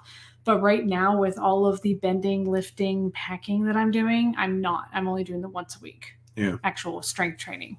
Yeah, meditation I'm also exhausted. also makes a difference. And by meditation, I don't necessarily mean, sitting on a square pillow, Indian style with your fingers tips touching and I can't do that to save my life. Incense burning in the background. I just can't. I've never done that ever. My brain cannot focus on that. I like to do moving meditation, which is also where karate comes into play. Karate, tai chi, bow staff, different weapons. That's all moving meditation. And the way I was trying to describe it to Tony yesterday was my conscious brain has to be occupied on something. That's why driving is a form of meditation. You come up with good ideas in the shower. You don't even realize you've soaped yourself off, rinsed, and done all the things. And it's because it's a form of meditation. Right. And so ever since I learned that, and that moving meditation was actually, it was actually my karate instructor who taught that to me, that moving meditation is actually a practice. Some monks do it. And I was like, oh, well, in that case, I can be intentional about this. So that's that, and the meditative mind in the evenings is for me, I read somewhere, and I don't remember who said it, years and years ago, that if you want to learn how to train your thoughts and train your brain, start off by choosing to wake up at a specific time every day without using an alarm. And not when you're normally waking up either. I mean, it's got to be something different than what you're normally used to. And I latched onto that. I don't know why. But I had the hardest time with it at first. How do you do that? How do you discipline your thoughts to wake you up from sleep and hit that date or that time? But you know what? I did it. I figured it out. And I've had no desire to. And what works for me is I create a blank screen in my head or in my thoughts, like a blank canvas or black canvas. And I focus on that. I've tried that. It doesn't work for me. And it knocks me out. It does. He's out in 2 seconds. A combination of that and specific frequencies, it'll really knock me out. He's breathe in, breathe out, snore. Yeah. No kidding. I'm a little bit jealous at that. Yeah, and it works every time. Every time. And I can wake up you pick a time. Well, we were talking about this morning, actually, that it took you, about a year to get that practice? It was about a year to really nail it. Yeah. Yeah, I don't want to even try. Nah, I'll find other ways to meditate. Yeah. So some things that we've done recently. Literally. One of the downloads that I received said that we needed to say our goodbyes to the house, to the store, to the stuff that we've been selling or giving away or sending to auction or whatever. And so I told Kristen about that, and we did it that day. And so we walked through the house and we said goodbye to the house. I mean, remember, I raised my girls here. So I've been in this house nearly 25 years, the original house. The good, the bad, and the ugly. There wasn't always good times here, but we said goodbye to the house. We drove to the store. The store was closed. We said goodbye. We walked through. We thanked the store for serving us. We thanked our customers for shopping there with us. We thanked whoever was coming next. We spoke blessings over those people, which leads us to the next one. We smudged our properties, the store, the house, everything. Yeah. We spoke blessings over who will own them next. So gratitude, which is tough because for me, I mean, it is written in chalk if someone will own the store next. And to have poured my heart and soul into making something so amazing and not have anybody around here step up and just take it to the next level to pass the torch. I don't know how I feel about that. I'm still working through that part of the letting go process. Well, and part of it is because a lot of the stores represented Kristen's dreams, like stuff that she thought of from the time she was a little kid. And then we had it, and then we lost it or had to close it. And honestly, I mean, that's a lot of baggage to work through. And I've been really proud of how she's worked through all of that, but it's not been easy for her. Aww. And I mean, I loved the process of it. I loved having the store and the kids and everything that we did with all of that. The same is true with Nerdvana. But my attachment to those businesses certainly wasn't like what Kristen's was. And my attachment to Toy Box was a lot more. And I was telling him just yesterday that we had a big day yesterday, by the way, if you haven't been able to figure that out. A lot of this stuff happened yesterday. But what I told him yesterday was I went through the grieving process, the whole kit and caboodle, and then some with Toy Box. And I'm not as attached to Nerdvana. I like it, but it's a version of my dream. Toy Box was my dream. So letting it go has been a little bit easier. The hardest thing is letting it go with no attachment to if it should continue. That's hard for me because I worked my ass off to make this thing work. And part of that is, how does that make me look to everybody out there that I had to close the store because nobody wanted to buy it? It wasn't good enough for somebody to buy. Like, those are the emotions I'm working through right now. Like, as in now. Yeah, it's amazing to me how we so easily at times view ourselves as failures whenever something isn't going the way we expected, when in reality, that's just not even true. We own it as if it were true, but it just isn't true. We're not failures. Just because something didn't work out the way you expected, or you changed direction, doesn't make you a failure. I mean, the store has to be sold or closed if we want to go on the road. Yeah, we can't keep it. Period. If we want to go on the road. It can't remain with us.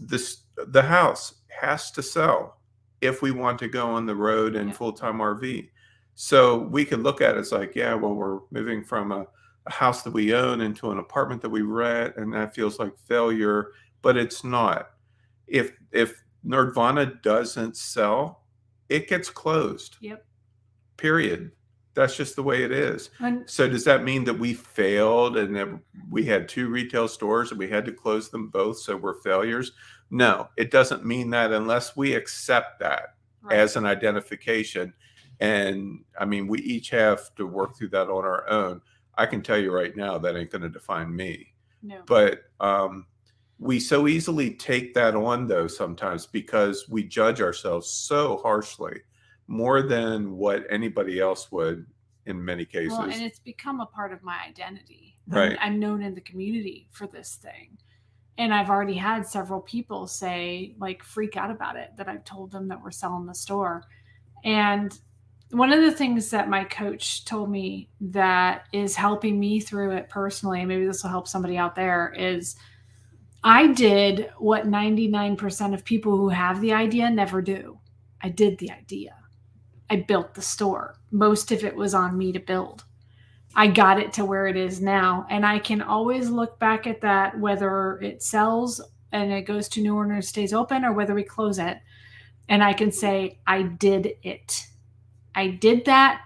And now it's time for something different. Yeah. And when she told me that, it shifted in me everything. Like, this is my choice. I could choose for us to stay here and keep owning and running the store forever, but I don't want that. Right. I want something different, and I get to choose something different. It takes courage to step out and build something that you've never created before.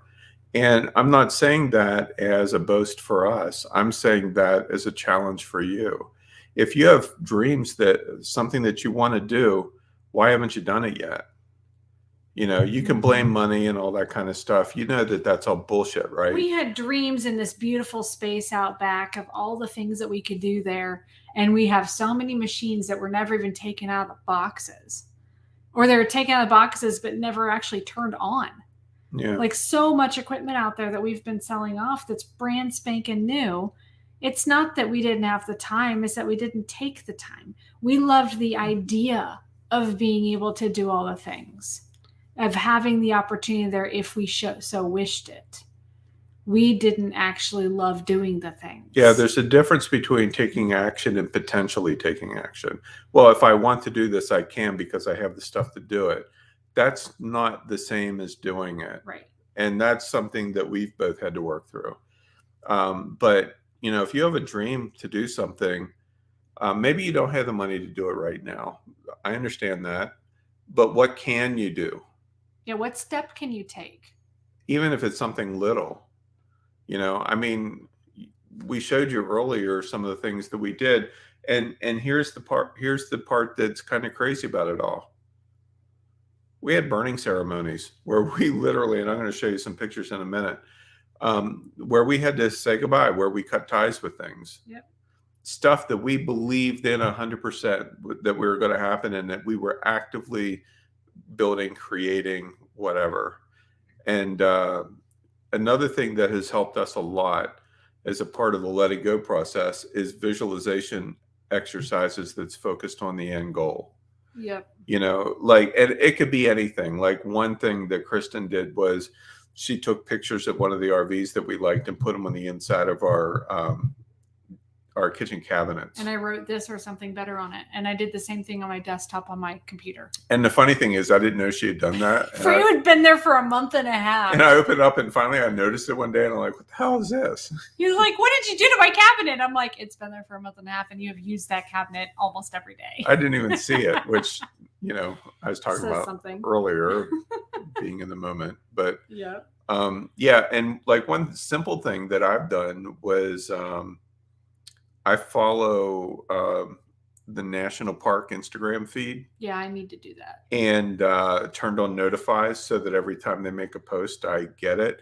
And it's always gorgeous pictures from the national parks, and which is something that we plan to do as part of our thing. So that's part of the end goal, is like going to visit those parks, because there's many of them that I've never seen. And, photo guy and all of that. It's going to be a lot of fun. Well, and I've visualized myself in beautiful locations, sipping my morning chai outside, getting to enjoy all the different stuff outside, whether we're near water or whatever. And also, we're going to have a little pop-up tent working outside. I love working outside in nice weather.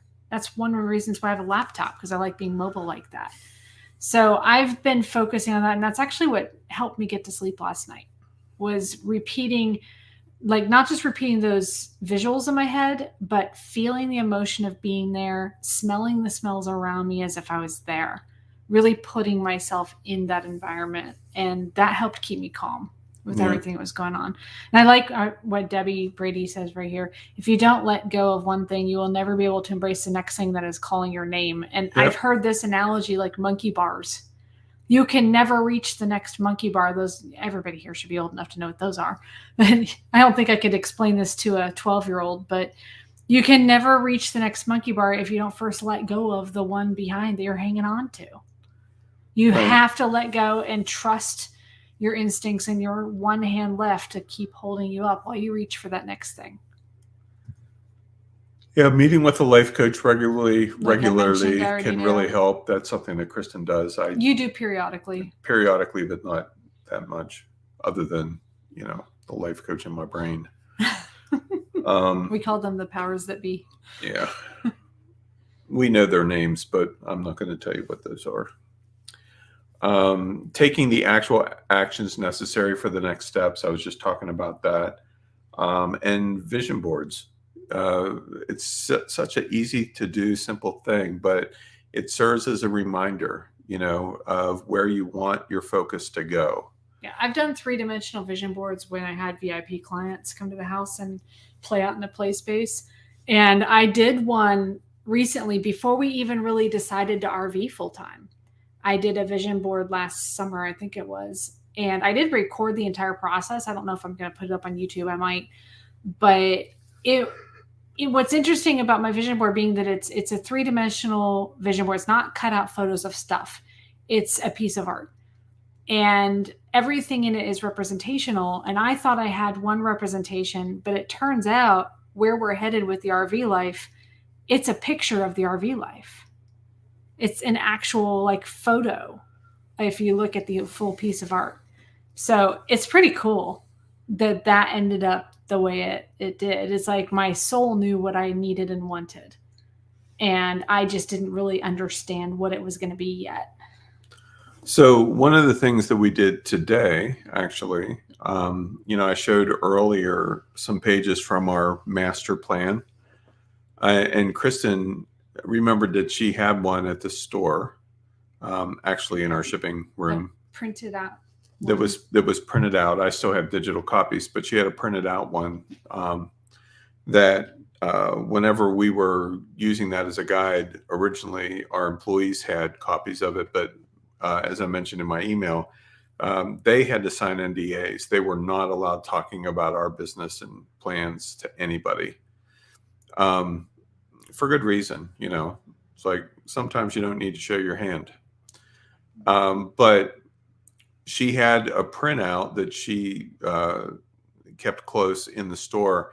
And so we stopped by the store, which is closed today, and got that printout.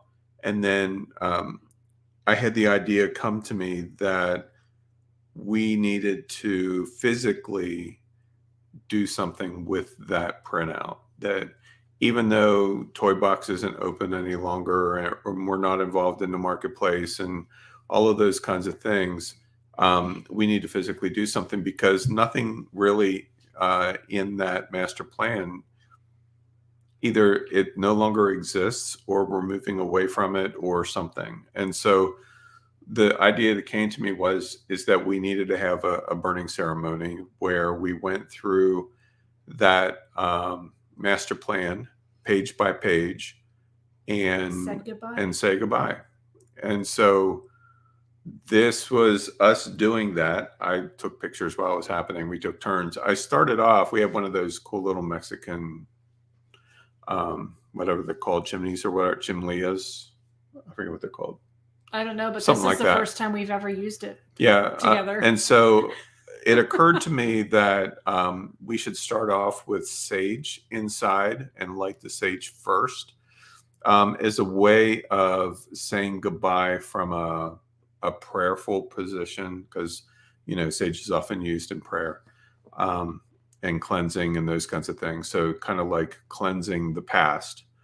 And so we went page by page, crumbled it up, and the fire kept going out because we would burn one page at a time. And so we would speak our piece, whether it was connected to her. She would say something. As if it was more my thing, I would say something.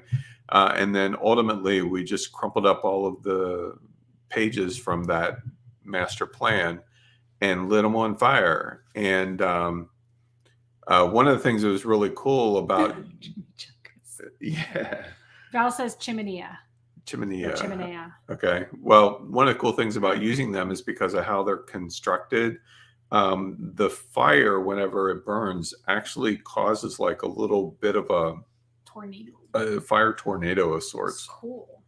Yeah, like the fire swirls around in it, which I'd never seen before. It was pretty cool.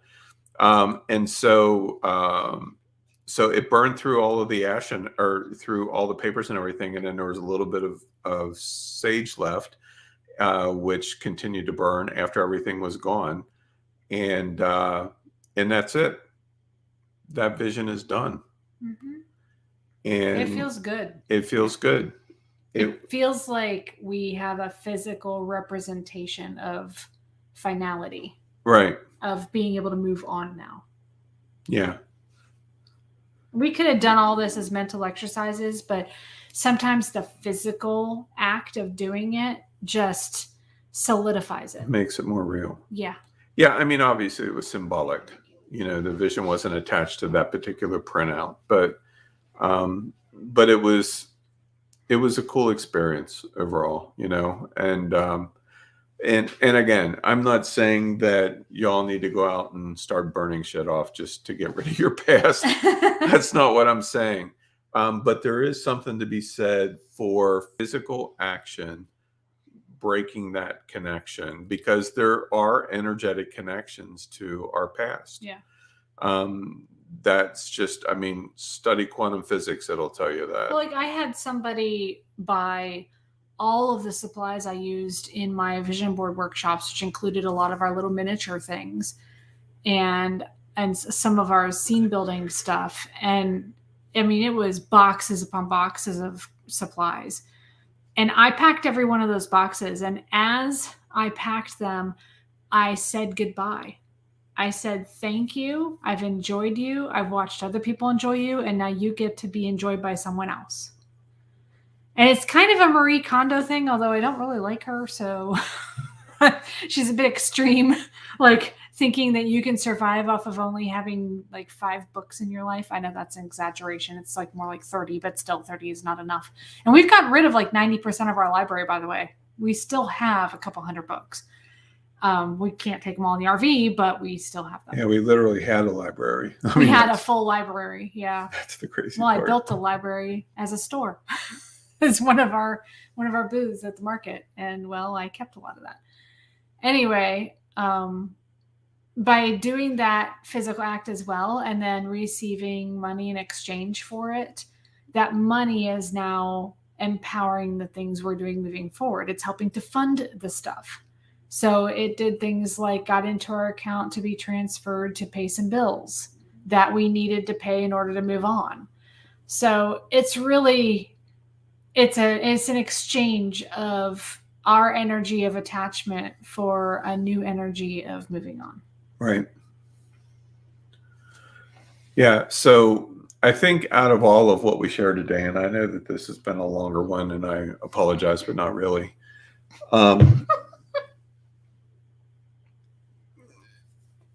I really would love to see, like, I don't know all the things that every one of you are going through, whether you're live here or listening to the replay or whatever. I can't possibly know all of that, or at least that's what I tell you.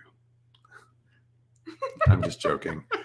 But one thing that I can say for certainty is that whatever you're going through, even right now, all is not lost. Right. You know, you're stronger than you think. You really can create your own reality and do, whether you actively participate or not, you are creating your own reality. And the best part of it is that through our choices and alignments, we can change everything in an instant. Doesn't mean that it isn't going to be without some very interesting and curious experiences, and sometimes things won't go the way you expected. But the Winnie the Pooh quote is appropriate right here. Yeah, Kristen just brought up this quote from Winnie the Pooh. From Winnie the Pooh, which Tony loves, which is largely in the public domain as of this year, by the way. Gotta throw that in there. You are braver than you believe, stronger than you seem, smarter than you think, and loved more than you'll ever know. And that's all true. Give yourself grace. Reach out to others.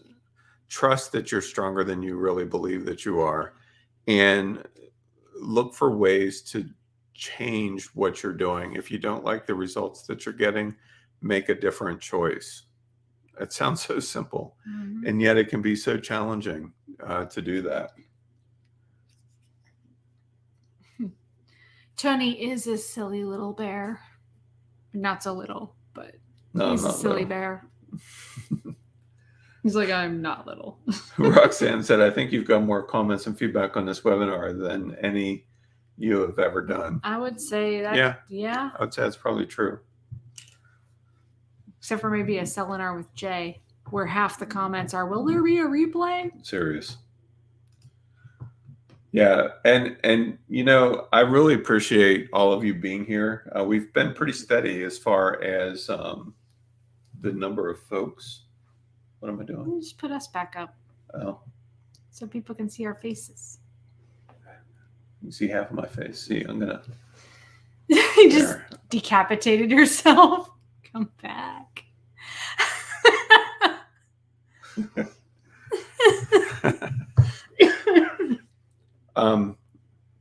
We appreciate you guys more than you realize. I know that I do courses, and many, if not all of you, participate in the ones that resonate with you, and I'm grateful for that. And it's also a financial exchange that helps us do the things that we do. But for me personally, I can't speak for any other business or marketer or whatever. For me personally, it goes way beyond that. It's not a simple financial exchange or information exchange. Many of you have been with me for years and years. And even though I may not have the opportunity to interact with you on a regular basis yet, I still appreciate all of you nonetheless. I'm really grateful. And that's one of the reasons why we're so looking forward to being on the road, is because something that we've really wanted to do for a long time and just haven't been able to because of the stores primarily, is to go to locations again and hang out with people. I mean, we used to do it because we were both in the speaking circuit, and we, speak at NAMS and the simple events and other places like that where we've had the opportunity to meet a number of you, but that hasn't been an option for us. And so to be able to get out on the road again, but get to hang out in a not so formal setting, just hang out and eat, drink, and be merry, or Francis or Margaret. I think, I'm just really looking forward to that. We're planning on doing photo excursions. We're planning on doing crystal digs, all kinds of things that, the more the merrier. I think it'd just be a good time to finally get to see the faces behind the names and the personalities behind the faces and all of that kind of stuff. And that really is one of the reasons why we want to take this next step, because, we've had the stuff. We could buy anything that we wanted. We've had a lot of stuff. And it's been, I can't tell you how many times in downsizing that I have said, what the hell were we thinking? But, yeah. And it's not like we're getting rid of anything. I told my daughter today. Everything. We were getting rid of a lot. I told my daughter today, I never thought I would use the words vegan and minimalist to describe me at all, ever.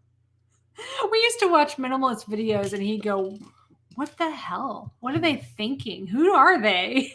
But yeah, here we are. And so what we've really come to realize is that it's about experiences. That's the next step of our journey, is experiences. And we'll have our own experiences, she and I together, and, going exploring and all of that. But just getting it, having the opportunity to travel around the country and meet up with people in different places and all of that, it's going to be a blast. And I mean, there is some stuff that we can't replace, like heirlooms, like artifacts, art that we purchased from artists that's one of a kind.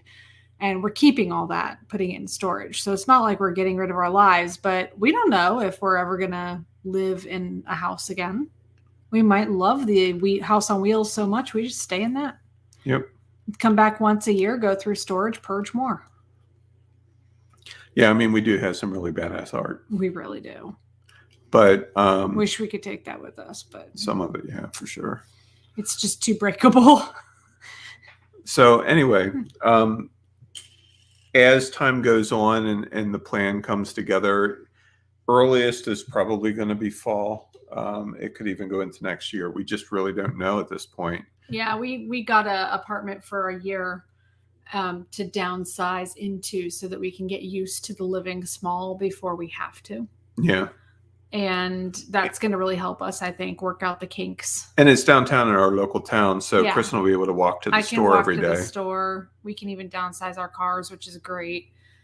So it's a good move for us, which is just ironic to me that the store's whole purpose is to upsize people, get people to collect more. But, everybody has a stage, and our customers are in that stage, and we were in that stage. And this is the first time that we haven't been forced to get rid of our collections, but it's our choice to get rid of them. Yeah. Yeah, because we both have been collectors for years, and for both of us, there came a time where we had to Yeah. get rid of our Couple times, collections to pay bills and stuff. I'm going to show Taco because she's asking for it. Who wants to see Taco? Come here. Yeah, Liz says you may find a perfect little town to get a small little house. For me, that would probably be Eastern Tennessee or Western North Carolina, or maybe outside of Austin or in the Hill Country, maybe. But yes, here's Taco. She's just purring. You're live, kitty. Say what you want to say. Come on. Say the things. You don't want to say anything now? She's literally just purring. Yep.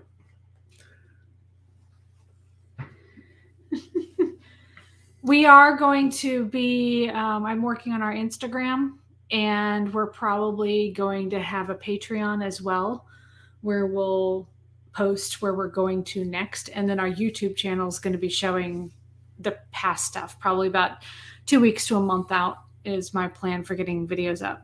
Yeah, and I'm still going to be creating courses. Yeah, he's still going to be teaching. And all of that. I'll still co-teach every once in a while. Expert Media Group LLC is not going away. It's because I love doing it. I mean, it's a great thing for me. It fits me so well, and how my personality is. Some of the topics may change, but I mean, I'm in the midst of planning the next 2 courses simultaneously, just to be able to actually work and not pack boxes all the time is awesome. So, but still only a couple days a week right now. There's a lot of boxes to be packed. Yeah. We've made both for auction and to keep. Well, we've made awesome headway. We really have. But yeah, it is weird to have empty rooms though. It is. Like my office, all the art and everything I had in here, and it's all in boxes. Gone. Yeah, that's sad. I've got cat fur in my mouth. Stop licking the cat. I wasn't licking, I was kissing. Because she's cute and demands it. Don't you? Oh, okay. I never heard of that town, Roxanne, but we'll have to check it out. Mountain City, that's cool. See, I love that area. It's like a spiritual destination of sorts for me. Yeah, I've been to Cherokee many times. That's kind of like, I mean, that's where we went on our honeymoon. Yeah, it's like an ancestral place for me because of family on my mom's side. But which I grew up going on vacations in that area too. So that was really cool that we discovered. I'm like, oh, I've been to these stores. And he's like, those are the junk shops. I'm like, well, I didn't get to go to the galleries. It's too expensive for my family. Yeah, good times. I love going there. Yeah, that's a regular place. We're actually looking in that area for land potentially to have an RV pad as one of our home bases. Yeah. Yeah, we love Asheville too, Roxanne. It's cool that you're close to there. We like arts communities. Okay. So like Austin, Asheville, Santa Fe, places like that, like where the arts are very prominent. You know, they're just like sending out beacons that call us to say, come. Which is also, don't worry, the irony is not lost on us that we love art, we love buying art, and we're not going to have anywhere to put it. Yeah. Yeah, that is kind of weird. Yeah. We're going to go to all these art galleries and not be able to spend money. And big art festivals and stuff. Yeah. And yeah. Well, I'm not saying we won't spend money, but. Well, we need to put it somewhere. We'll just have to be more selective. We'll just buy the NFTs of the artists are making. Yeah. Yeah, that's our solution, to buy NFTs of art. Mm-hmm. Yeah, we actually are looking at we have one digital frame, and we're looking at a big digital picture frame to rotate pictures of NFTs and also photos of family, our adventures, art that we have. Yeah. Yeah. And yes, we do buy directly from the res, at least in in the Cherokee. Yeah. Yep, we believe in supporting Indigenous people for sure. I mean, I used to have a nonprofit called Healing the Land back in early 2000s. And so we were very active with a lot of the tribes around the U.S. What are you doing? She's biting my thing, so I'm playing with her to distract her. All right. Well, I think we're going to wrap this up. We're 2 hours. Holy cow. Yeah, we tend to do that when we're teaching together. Yeah. This was a big one. It's this, 8 o'clock. This is a lot of what we've been going through. So I think we're good. Yep. Thank you all very much for joining us here tonight. We really appreciate it. If we pop into your thoughts here or there, just we always appreciate prayers and encouragements and all of those kinds of things. It's a lot of change. I don't want you to think that we're just gliding through it as if nothing happened. We've turned our life upside down on purpose. Yeah. So it's been a very curious experience, but I also can't wait. Ditto. So thank you I'm all. surprised I got through this without choking up too much. Yeah, she was concerned. I was like, I'm going to cry through this whole thing. The burning ceremony helped, I think. Yeah, that was kind of fun. Mm-hmm. No, fire is fun. Yeah, we're definitely coming to Montana, Ken. I've never been, and I can't wait. It's gorgeous. I've been twice, so we have to go back. Yeah. I actually haven't seen much of I haven't seen any of the Pacific Northwest except inside the Seattle airport. That's not. That's nothing. That doesn't count. You have to see the redwoods. Yeah. So that's all we have, folks. Thank you very much. Enjoy the rest of your evening, and we will talk again soon. Actually, it'll be next Monday for the final module of the current course. So we'll see you.